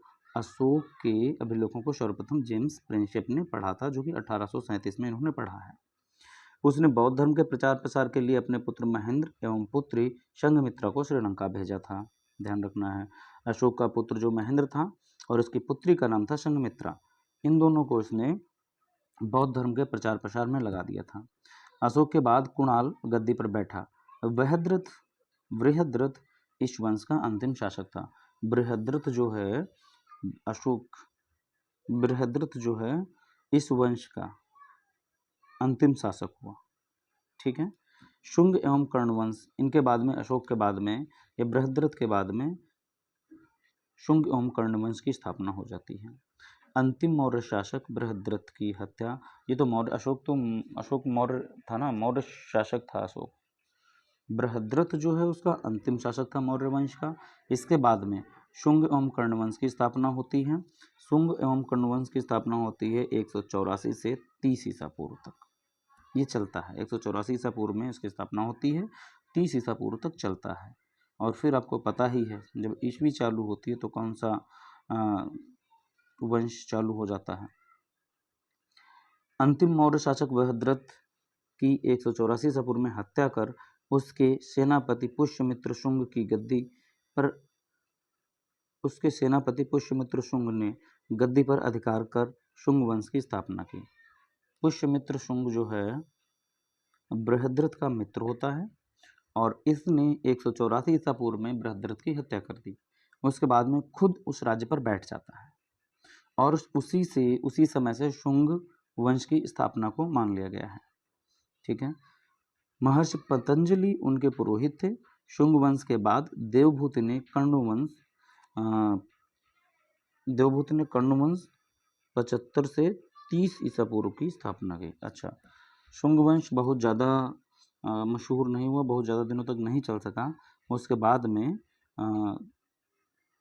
कर्ण वंश की स्थापना हो जाती है और देवभूमि ने कर्ण वंश की स्थापना की। ठीक है। कर्ण वंश के स्थापक किसे कहा जाता है? देवभूति को। चलो, आंध्र सातवाहन वंश, आंध्र के सातवाहन के बारे में पढ़ लेते हैं। सातवाहन साम्राज्य की स्थापना 3वीं सदी सिमुक द्वारा की गई। इस वंश का महान शासक गौतमीपुत्र सातकर्णी था। सातवाहन वंश का संस्थापक गौतमीपुत्र सातकर्णी था। गौतमी बलश्री के नासिक अभिलेख में इसे अद्वितीय ब्राह्मण कहा गया है। इसकी राजकीय भाषा प्राकृत तथा लिपि ब्राह्मणी थी। इस काल में तांबे तथा कांसे के अतिरिक्त शीशे के सिक्के बहुत प्रचलित हुए। इस काल के शासक यज्ञिक्षी सातकर्णी के सिक्कों पर जहाज के चित्र बने थे। चलो, ये इतना इम्पोर्टेंट नहीं है, बस इतना याद रखना है। सातवाहन वंश की स्थापना गौतमीपुत्र सातकर्णी ने की थी। इसे अद्वितीय ब्राह्मण भी कहा जाता है। हिंद यूनानी विदेशी आक्रमण इसके बाद आना शुरू हो गए। इंडो ग्रीक वार हुआ।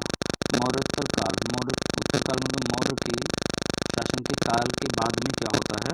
मौर्योत्तर काल में पुष्यमित्र शुंग के समय भारत पर सबसे पहला आक्रमण बैक्ट्रिया के ग्रीकों यवनों ने किया था। भारत में सर्वप्रथम प्रवेश करने का श्रेय यूथेडेमस वंश के डेमेट्रियस प्रथम को है। उसने 183 ईसा पूर्व में साकल को अपनी राजधानी बनाया। ये मध्य एशिया से आए थे, कोई इम्पोर्टेंट नहीं है, आगे बढ़ते हैं। सबसे प्रसिद्ध यवन शासक मिनांडर था, ये इम्पोर्टेंट है। सबसे प्रसिद्ध यवन शासक कौन था? तो वो याद रखना, मिनांडर था। प्रसिद्ध बौद्ध ग्रंथ मिलिंद पन्हों में बौद्ध भिक्षु नागसेन एवं मिनांडर का वार्तालाप इंडो ग्रीक शासकों ने भारत में सर्वप्रथम सोने के सिक्के जारी किए। अच्छा, अगर कभी पूछा जाता है भारत में सोने के सिक्के कब जारी किए गए, किसने सबसे पहले किए, तो इंडो ग्रीक शासकों ने भारत में सर्वप्रथम सोने के सिक्के जारी किए थे। ध्यान रखना, कई बार एग्जाम में पूछा जाता है कि सोने के सिक्के सर्वप्रथम भारत में किसने जारी किए, भारत की बात कर रहे हैं तो बताना है इंडो ग्रीक शासकों ने। शक सीथियन, ये कौन थे? विक्रमादित्य ने 57 ईसा पूर्व में मालवा के शकों को परास्त कर भगा दिया। भारत के पश्चिमोत्तर प्रांत में बसने वाले शकों ने स्वयं को क्षत्रप कहा। रुद्रदामन प्रथम 130 से 150 ईस्वी, जूनागढ़ अभिलेख में सुविशाख द्वारा सुदर्शन झील बांध के पुनर्निर्माण का उल्लेख मिलता है। यह संस्कृत भाषा का प्राचीनतम अभिलेख है। ये कोई वो नहीं, बहुत महत्वपूर्ण नहीं है। हिंदू पार्थियन अथवा पहलव, ये भी नहीं, पहलव वंश की स्थापना तो कम से कम जानना ही है। शकों के बाद पार्थियाई लोगों का पश्चिमोत्तर भारत पर आधिपत्य हुआ। उनका मूल निवास स्थान ईरान था। भारतीय साहित्य में वे पहलव कहलाए। पहलव शासन का वास्तविक संस्थापक मिथ्रेडेट्स प्रथम था। यद्यपि सर्वाधिक प्रसिद्ध शासक गोंदोफर्निस था, इस समय सेंट थॉमस ईसाई धर्म का प्रचार करने आया था। ये विशेष इंपॉर्टेंट नहीं है, हम कुषाण वंश पे सीधे आएंगे। कुषाण वंश, कुषाण यूची कबीला की एक शाखा थी, मतलब ये कबीलाई लोग थे। इस वंश का संस्थापक तथा प्रथम शासक कुजुल कडफिशस था। ध्यान रखना, कुषाण वंश का संस्थापक और प्रथम शासक कुजुल कडफिशस था। कुषाण वंश का सबसे प्रसिद्ध शासक कनिष्क था। कुषाण वंश का सबसे प्रसिद्ध शासक, इसको ध्यान रखना, कनिष्क था। और कनिष्क के बारे में थोड़ा ज़्यादा जानना पड़ेगा क्योंकि कनिष्क के बारे में क्वेश्चन पूछा जाता है। ठीक है। कनिष्क ने 78 ईस्वी में शक संवत आरंभ किया। शक संवत की स्थापना किसने की, बहुत ज़्यादा पूछा जाता है, तो बताना है शक संवत की स्थापना 78 ईस्वी में कनिष्क ने की थी। उसने बौद्ध धर्म को संरक्षण प्रदान किया तथा महायान संप्रदाय का प्रचार प्रसार किया। चरक कनिष्क के राज्य वैद्य थे। चरक को ध्यान रखना है, कनिष्क के राज्य वैद्य थे जिन्होंने चरक संहिता लिखी। कई बार क्वेश्चन, ये भी यहाँ से 2 क्वेश्चन बनते हैं। चरक किसके शासनकाल में थे, तो बताना है कनिष्क के शासनकाल में। कनिष्क के राज्य वैद्य थे। दूसरा क्वेश्चन, चरक संहिता किसने लिखी, तो चरक संहिता किसकी कृति है, तो आपको बताना है चरक संहिता, तो जैसा कि उससे लेखन से ही पता चल रहा है कि ये चरक की कृति थी। कामसूत्र की रचना वात्स्यायन ने की, इसी काल में की। कामसूत्र की रचना इसी काल में वात्स्यायन ने की। अच्छा, चरक संहिता अगर पूछ लिया जाए किससे संबंधित है, तो ये आपको बताना है चरक संहिता जो है चिकित्सा से संबंधित है। कुषाणों की राजधानी पुरुषपुर, पेशावर एवं मथुरा थी। ओके, कुषाणों के काल में गंधार एवं मथुरा मूर्तिकला शैली का विकास हुआ। इंपॉर्टेंट ये पॉइंट्स नहीं है, आगे देखते हैं। संगम युग, उसके बाद में संगम युग शुरू हो गया। संगम से तात्पर्य तमिल कवियों के संघ अथवा मंडल से है। इसका आयोजन पांड्य राजाओं के संरक्षण में हुआ। संगम साहित्य से ज्ञात होता है कि दक्षिण में आर्य सभ्यता का प्रसार अगस्त्य एवं कौंडिल्य ऋषि ने किया। इस काल में मुरुगन की उपासना सर्वाधिक प्रचलित थी। इस समय 3 राज्य चोल, चेर तथा पांड्य का उल्लेख है। ये ध्यान रखना है, संगम युग में ये चोल, चेर और पांड्य ये बहुत इम्पोर्टेंट हैं क्योंकि इनकी बहुत सारे आगे चीज़ें तुम्हें पढ़ने को मिलेगी और इनसे रिलेटेड बहुत सारे पॉइंट्स हैं जो एग्जाम पॉइंट ऑफ व्यू से बहुत इंपॉर्टेंट हैं। ठीक है, देखते हैं हम लोग, क्योंकि अभी हमें याद रखना है संगम युग में चोल, चेर तथा पांड्य वंशों की पांड्य शासकों का शासन रहा है। देख लेते हैं। सबसे पहले क्या है, संगम स्थल अध्यक्ष। प्रथम संगम जो हुआ था मदुरई में हुआ और उसके अध्यक्ष अगस्त थे। दूसरी संगम जो हुआ है द्वितीय कपाटपुरम में हुआ है, या अलैब भी कहते हैं। अगस्त या तोरलक्का पियर इसके अध्यक्ष थे। तृतीय उत्तरी मदुरई में हुआ है नक्कीरर इसके अध्यक्ष थे। चेर साम्राज्य सबसे पहले देखते हैं। चेर साम्राज्य, चेर राज्य में आधुनिक केरल तथा तमिलनाडु के कुछ अंश सम्मिलित थे। उदयन जेरल 130 ईस्वी प्रथम चेर शासक था। ये ध्यान रखना है, प्रथम चेर शासक उदयन जेरल था। ओके, इस वंश का प्रतीक चिन्ह धनुष था। बस एक यही पॉइंट ध्यान रखना है। उदयन जेरल जो है चेर शासन का प्रथम शासक था और इसका प्रतीक चिन्ह धनुष था। याद रखना है, इसका प्रतीक चिन्ह धनुष था। बहुत इंपॉर्टेंट पॉइंट है, इसे जरूर नोट कर लेना। नेक्स्ट देखते हैं। नेक्स्ट है नेटुन जेरल आदन ने मरंदई को अपनी राजधानी बनाया। इसने इमय वरम्बन की उपाधि धारण की। शेनगुट्टन लाल चेर के नाम से जाना जाता है। शेनगुट्टन थोड़ा इंपॉर्टेंट है, ये बहुत ज़्यादा नहीं। शेनगुट्टन लाल चेर के नाम से जाना जाता है। ये महानतम चेर शासक था, तो थोड़ा इसको ठीक से देख लें। वांजी या कयूरूर चेरों की राजधानी थी। ये बहुत ज़्यादा इंपॉर्टेंट नहीं, बस ये वाला पॉइंट है इसमें इंपॉर्टेंट, ये वाला पॉइंट इसमें इंपॉर्टेंट है। लाल चेर के नाम से कौन जाना जाता है। ठीक है, आगे देखते हैं। चोल साम्राज्य के बारे में जानकारी ले लेते हैं। यह प्राचीनतम संगमकालीन राज्य था। इसकी राजधानी पुहार अथवा कवेरी पत्तनम थी। इसका प्रतीक चिन्ह बाघ था। ये ध्यान रखना है कि ये जो है चोल साम्राज्य संगमकालीन राज्य था। इसकी राजधानी पुहार अथवा कावेरीपत्तनम थी। इसका प्रतीक चिन्ह, ये ध्यान रखना है, चोल राज्य का प्रतीक चिन्ह क्या था? बाघ था। करिकाल प्रारंभिक चोल शासकों में सर्वाधिक महत्वपूर्ण था। करिकाल के बारे में थोड़ा सा जानकारी रखना है कि ये चोल साम्राज्यों में, चोल शासकों में सर्वाधिक महत्वपूर्ण था। पांड्य राज्य के बारे में थोड़ा जानकारी ले लेते हैं। पांड्य राज्य प्रायद्वीप के सुदूर दक्षिण और दक्षिण पूर्वी भाग में था। इसकी राजधानी मदुरई थी। पांड्य साम्राज्य की राजधानी मदुरई थी। मछली पांड्यों का प्रतीक था, ये ध्यान रखना है। पांड्यों का प्रतीक क्या था? मछली था। चोलों का प्रतीक क्या था? बाघ था। और उससे पहले चेर का, उसका प्रतीक क्या था? चेर का प्रतीक क्या था? बताओ जरा। यहाँ पर देखो ये लिखा हुआ है, चेर का प्रतीक धनुष था। ठीक है ना। चलो आगे बढ़ते हैं। पांड्य वंश का ऐतिहासिक शासक पलशालय मुदकुड़मी था। महानतम पांड्य शासक नेंडुजेलियन ने रोमन सम्राट अगस्टस के दरबार में अपना दूत भेजा। ये ठीक है, छोड़ो। गुप्त साम्राज्य इंपॉर्टेंट है, इसको भी आप IMP रख सकते हैं। ठीक है, गुप्त साम्राज्य इंपॉर्टेंट है। मौर्य और गुप्त बहुत ज़्यादा इंपॉर्टेंट है। चंद्रगुप्त प्रथम। चंद्रगुप्त प्रथम कौन था? गुप्त वंश का संस्थापक श्रीगुप्त था। बहुत इंपॉर्टेंट पॉइंट है, सबको लिखना है। गुप्त वंश का संस्थापक श्रीगुप्त था। 240 से 280 ईस्वी का ये जो शासन था चंद्रगुप्त वंश, ये गुप्त वंश में जो श्रीगुप्त का शासन रहा है 240 से 280 ईस्वी तक रहा। हालांकि चंद्रगुप्त प्रथम को वास्तविक संस्थापक माना जाता है। वास्तविक संस्थापक की अगर बात करें तो चंद्रगुप्त प्रथम को माना जाता है, जबकि इसका संस्थापक श्रीगुप्त था। अगर कहीं पर पूछ लिया जाता है गुप्त वंश का संस्थापक तो श्रीगुप्त, उसका वास्तविक संस्थापक किसे माना जाता है ऐसा पूछा जाता है तो आप लिखेंगे चंद्रगुप्त प्रथम को। चंद्रगुप्त प्रथम ने 319 ईस्वी में गुप्त संवत आरंभ किया। चंद्रगुप्त प्रथम ने लिच्छवी राजकुमारी कुमार देवी से विवाह किया था।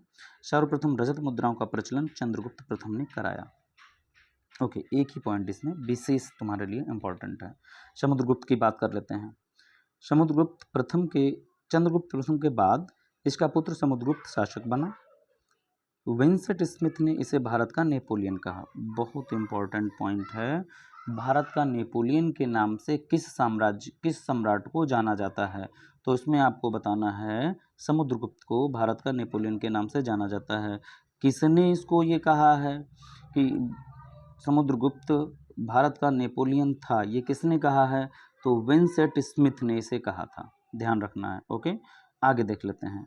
समुद्रगुप्त की विजयों का विवरण काव्य प्रशस्ति प्रयाग प्रशस्ति में मिलता है। ठीक है, इसे हरिशीर्ण ने उत्कीर्ण किया था। समुद्रगुप्त कवि, संगीतकार और विद्वान का संरक्षक करता था।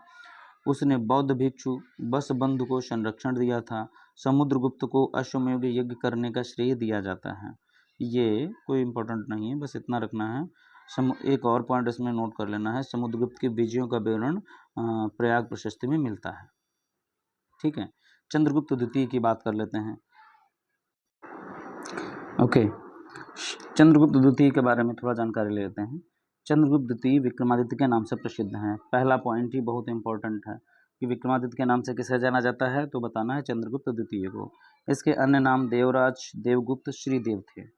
चंद्रगुप्त विक्रमादित्य के 9 रत्न थे। अच्छा, ये भी पूछा जाता है कि किसके शासनकाल में 9 रत्न थे, तो आपको बताना है चंद्रगुप्त विक्रमादित्य के 9 रत्न थे। उन 9 रत्नों में कौन कौन था? कालिदास थे, क्षपणक थे, धन्वंतरि थे, अमर सिंह थे, शंकु थे, बेताल भट्ट थे, घटकरपर थे, बाराहमीर थे और वररुच थे। ये लोग 1 2 3 4 5 क्या हो गया ये? चलो देखते हैं, थोड़ा सा आगे पीछे हो गए हम लोग। कालिदास 1, क्षपणक 2, धन्वंतर 3, अमर सिंह 4, शंकु 5, बेताल भट्ट 6, घटकरपर 7, बाराहमीर 8, वररुच 9। तो ये 9 रत्न हो गए। चीनी यात्री फाहियान, ये इंपॉर्टेंट पॉइंट है।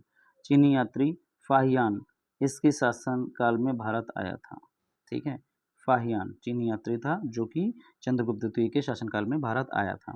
चंद्रगुप्त द्वितीय ने विक्रमादित्य, परम भागवत आदि उपाधियां धारण की थी। ओके, ये कोई वो नहीं, बस ये इंपॉर्टेंट पॉइंट है इसमें, ये ध्यान रखिएगा, ये ध्यान रखिएगा। आगे, शक विजय के बाद शकारी उपाधि धारण की तथा मेहरौली दिल्ली में लौह स्तंभ खुदवाकर विजयोत्सव मनाया।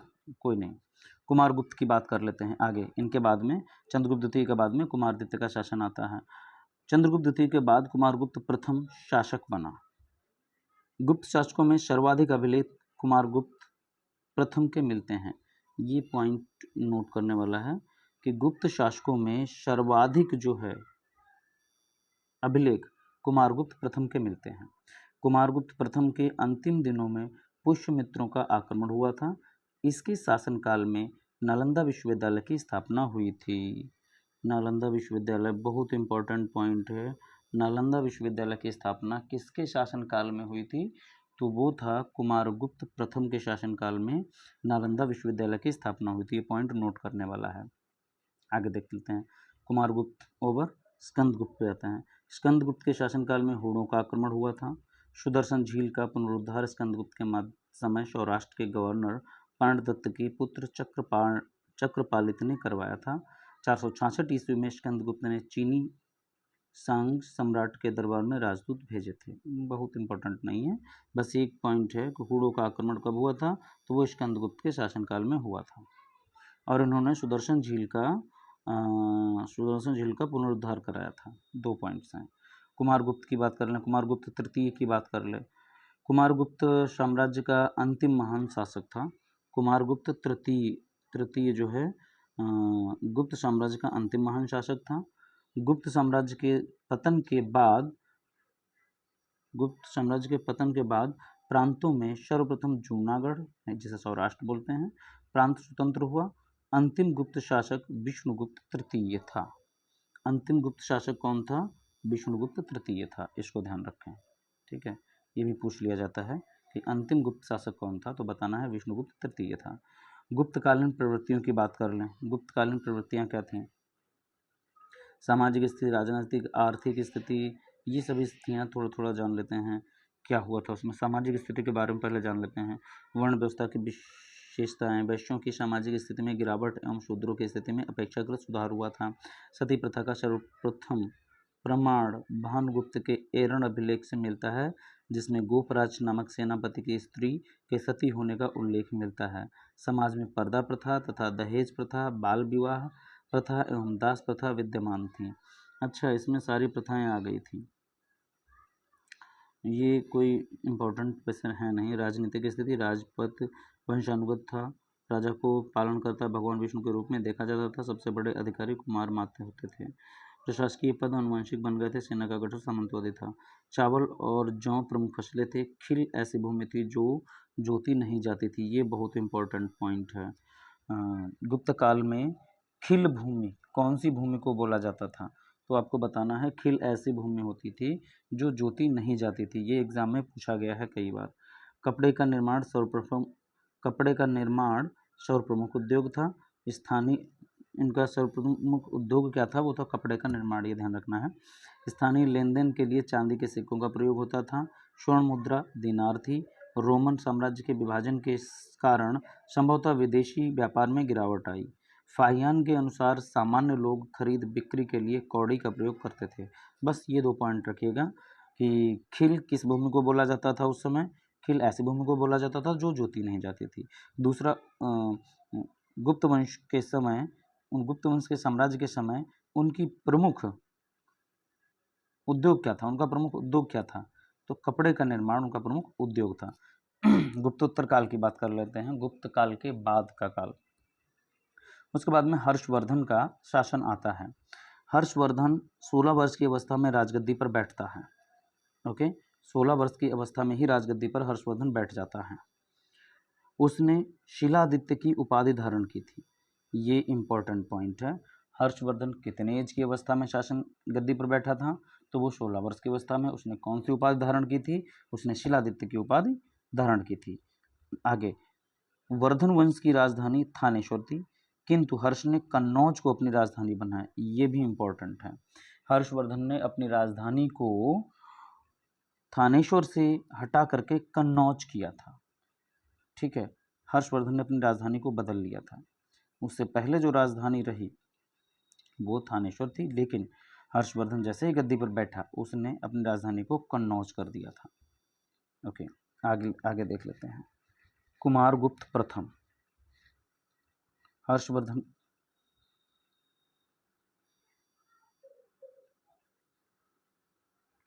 गुप्त उत्तर काल, गुप्त के बाद का गुप्त के उत्तर के बाद, उसके बाद में क्या होता है। ओके, ये पेज कुछ इधर का उधर हुआ है मुझे लग रहा है। ये पेज नंबर 27 है ये, ठीक है। और 28 पेज नंबर ये वाला है, ये वाला। और ये 26 है, ये 28 है।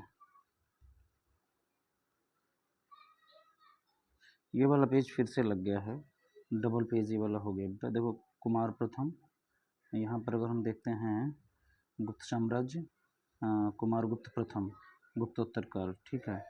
और यहाँ पर भी कुमारगुप्त प्रथम गुप्तोत्तर काल, ये हमको नहीं पढ़ना है, ये हम लोग पढ़ चुके हैं। हर्षवर्धन 16 वर्ष की अवस्था में राजगद्दी पर बैठता है, ये है। उसने शिलादित्य की उपाधि धारण की थी।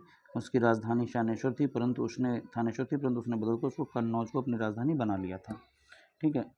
आगे देखते हैं हर्ष के बारे में। बाणभट्ट जो है वो हर्ष का राजकवि था, बहुत इंपॉर्टेंट है, ठीक है। उसने हर्षचरित की रचना की, बहुत इंपॉर्टेंट पॉइंट है। कई बार पूछा जाता है हर्षचरित की रचना किसने की, तो आपको बताना है हर्षचरित की रचना बाणभट्ट ने की थी। बाणभट्ट कौन था, वो हर्ष का राजकवि था। हर्षवर्धन ने रत्नावली, हर्षवर्धन की रचनाएं भी हैं, यहाँ पर पूछी जाती हैं अक्सर। हर्षवर्धन की रचनाएं रत्नावली है, नागानंद है और प्रियदर्शिका नामक नाटकों की रचना की थी। हर्षवर्धन ने खुद, वो बहुत बड़ा साहित्यकार था, उसने खुद 3 नाटकों की रचना की थी, रत्नावली, नागानंद और प्रियदर्शिका। हुएन-सांग हर्षवर्धन के शासनकाल में भारत आया, बहुत इंपॉर्टेंट पॉइंट्स हैं ये तीनों पॉइंट्स बहुत इंपॉर्टेंट हैं, 1 2 3 तीनों हुएन-सांग तक। हुएन-सांग हर्षवर्धन के शासनकाल में भारत आया था। दक्षिण भारत के चालुक्य शासक पुलकेशिन द्वितीय ने हर्षवर्धन को नर्मदा नदी के किनारे 630 ईस्वी में हराया था। ये पॉइंट ध्यान रखना कि हर्षवर्धन को हराया किसने था, तो ये याद रखना है पुलकेशिन द्वितीय ने। चालुक्य वंश का जो शासक था पुलकेशिन द्वितीय, उसने हर्षवर्धन को 630 ईस्वी में हराया था। उत्तर भारत के प्रमुख राजवंश, आगे राजवंशों की स्टोरी शुरू हो जाती है उत्तर भारत की, ठीक है। अब देख लेते हैं उत्तर भारत में क्या चल रहा था। कश्मीर के राजवंश देख लेते हैं। 7वीं शताब्दी में दुर्लभ वर्धन नामक व्यक्ति ने कश्मीर में कारकोट वंश की स्थापना की। कारकोट वंश के महान शासक ललितादित्य मुक्तापीढ़ ने मार्तंड मंदिर का निर्माण करवाया। 980 ईस्वी में उत्पल वंश की रानी दिद्दा ने कश्मीर पर शासन किया। कल्हड़ ने अपनी राजतरंगिणी का विवरण लोहार वंश के अंतिम शासक जय सिंह के शासनकाल में समाप्त किया।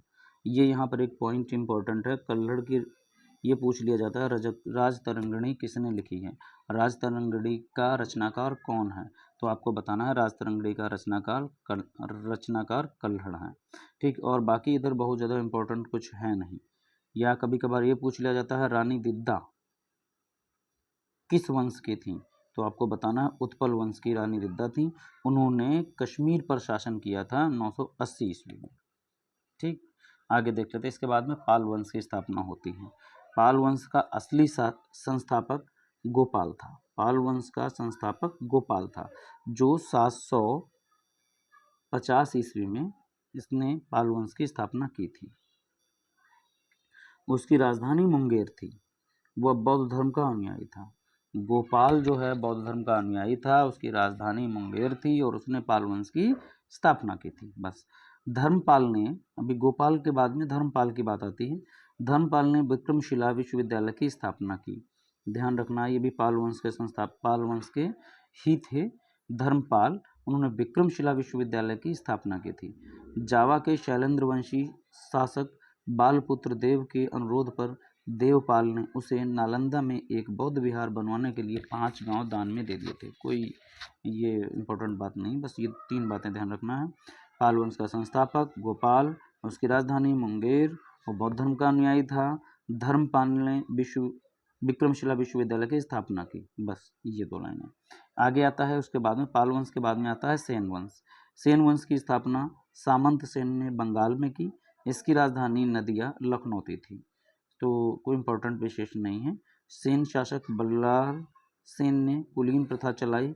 इसने दान सागर नामक पुस्तक की रचना की। लक्ष्मण सेन बंगाल का अंतिम हिंदू शासक था। ये पॉइंट याद रखना है। लक्ष्मण सेन जो था बंगाल का अंतिम हिंदू शासक था। उसके बाद में आता है राजपूत वंश। राजपूत वंश में क्या होता है?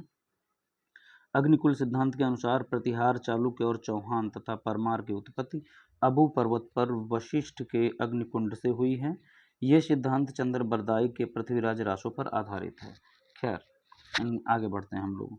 ये ध्यान रखना, हमको पढ़ना है प्रतिहार, चालुक्य, चौहान और परमार, इनके बारे में थोड़ी जानकारी हमें कलेक्ट करनी है। दक्षिण भारत के प्रमुख राजवंश कौन कौन थे, इनके बारे में देख लेते हैं। पल्लव वंश सबसे पहले आता है। सिंह विष्णु, ये पल्लव वंश का संस्थापक था। इसकी राजधानी कांची थी। बस पल्लव वंश का संस्थापक आपको याद रखना है, सिंह विष्णु था। महाबलीपुरम के रथ मंदिर का निर्माण नरसिंह वर्मन प्रथम ने कराया। बहुत इंपॉर्टेंट, ठीक है। नरसिंह वर्मन प्रथम ने कराया, जो कि पल्लव वंश का ही था। पल्लव वंश का महान शासक नरसिंह वर्मन प्रथम, इसने महाबलीपुरम के रथ मंदिर का निर्माण कराया था। कांची के कैलाश मंदिर का निर्माण नरसिंह वर्मन द्वितीय ने करवाया था। ये भी बहुत इंपॉर्टेंट पॉइंट है। कांची के कैलाश मंदिर का निर्माण नरसिंह वर्मन द्वितीय ने कराया था। पल्लव वंश का अंतिम शासक अपराजित था। ठीक, आगे देखते हैं। इसके बाद में पल्लव वंश के बाद में आता है चालुक्य वंश। चालुक्य वंश, वातापी के चालुक्य वंश का संस्थापक पुलकेशिन प्रथम था। चालुक्य वंश का संस्थापक पुलकेशिन प्रथम था। महाकूट अभिलेख में उसके पूर्व 2 शासकों जयसिंह तथा रणराग के मिलते हैं। इस वंश का सबसे प्रतापी राजा पुलकेशिन द्वितीय था। चालुक्य वंश बहुत ज़्यादा इंपॉर्टेंट नहीं आया इन पॉइंट्स ऑफ व्यू से। इसमें खाली ये याद रखना है, चालुक्य वंश का संस्थापक पुलकेशिन प्रथम था और इसका सबसे प्रभावशाली राजा, सबसे प्रतापी राजा पुलकेशिन द्वितीय था। आगे देखते हैं। पुलकेशिन द्वितीय ने दक्षिणापथेश्वर एवं परमेश्वर की उपाधि धारण की थी। पुलकेशिन द्वितीय ने, ये जितेंद्र के मेगुती मंदिर का निर्माण पुलकेशिन द्वितीय ने करवाया था। नरसिंह वर्मन ने वातापीकोड की उपाधि धारण की थी। कोई बात नहीं। चालुक्य वंश, कल्याणी के चालुक्यों का जो वंश आता है उसमें देखते हैं क्या है।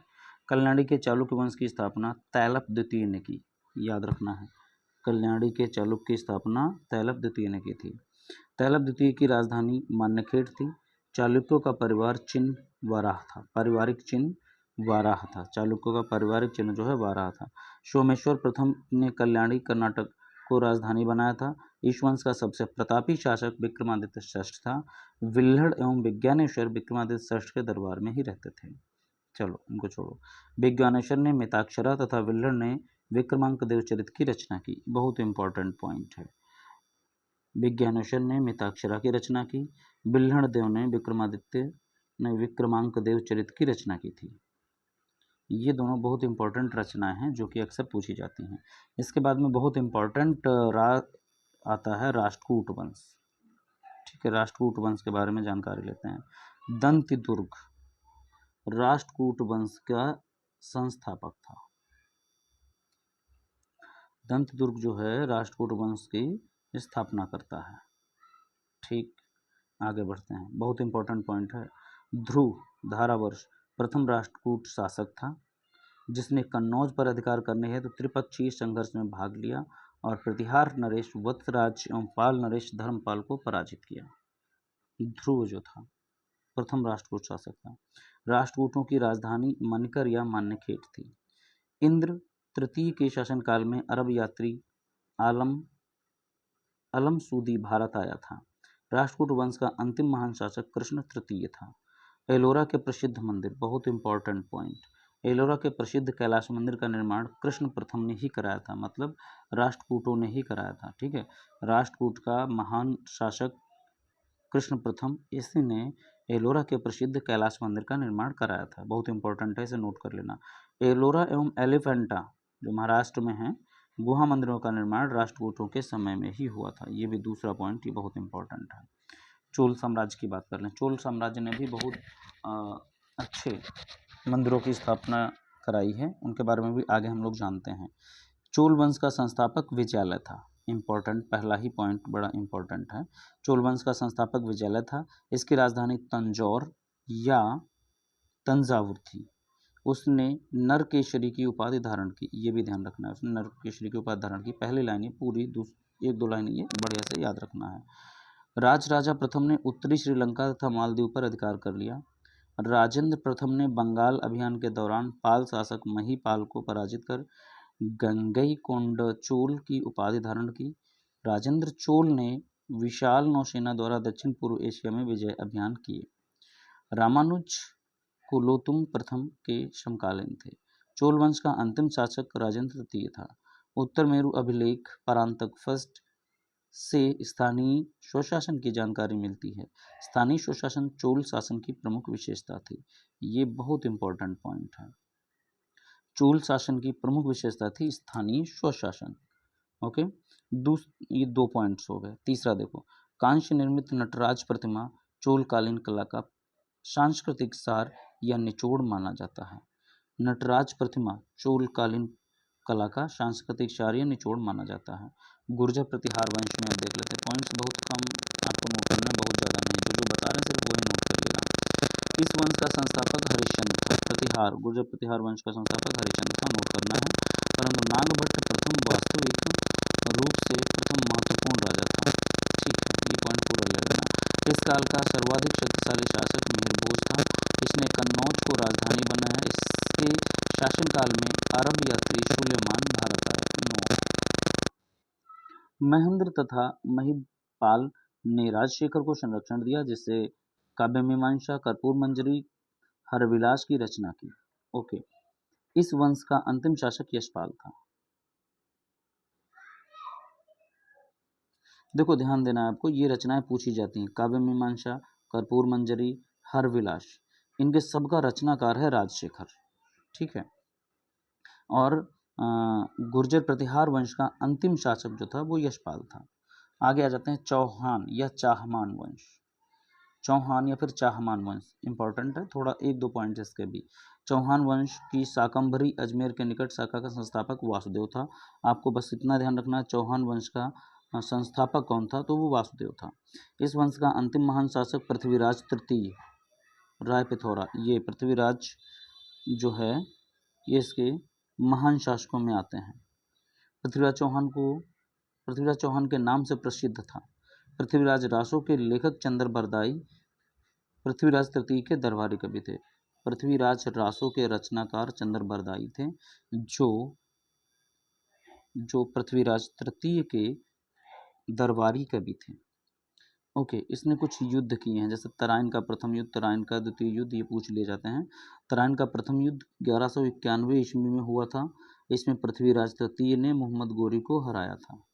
फिर तराइन का द्वितीय युद्ध 1192 में हो गया तुरंत ही, जिसमें मोहम्मद गोरी ने पृथ्वीराज तृतीय को हरा दिया था। आगे देखते हैं, परमार वंश की स्थापना। चंदेल वंश इसके बाद में आ गया।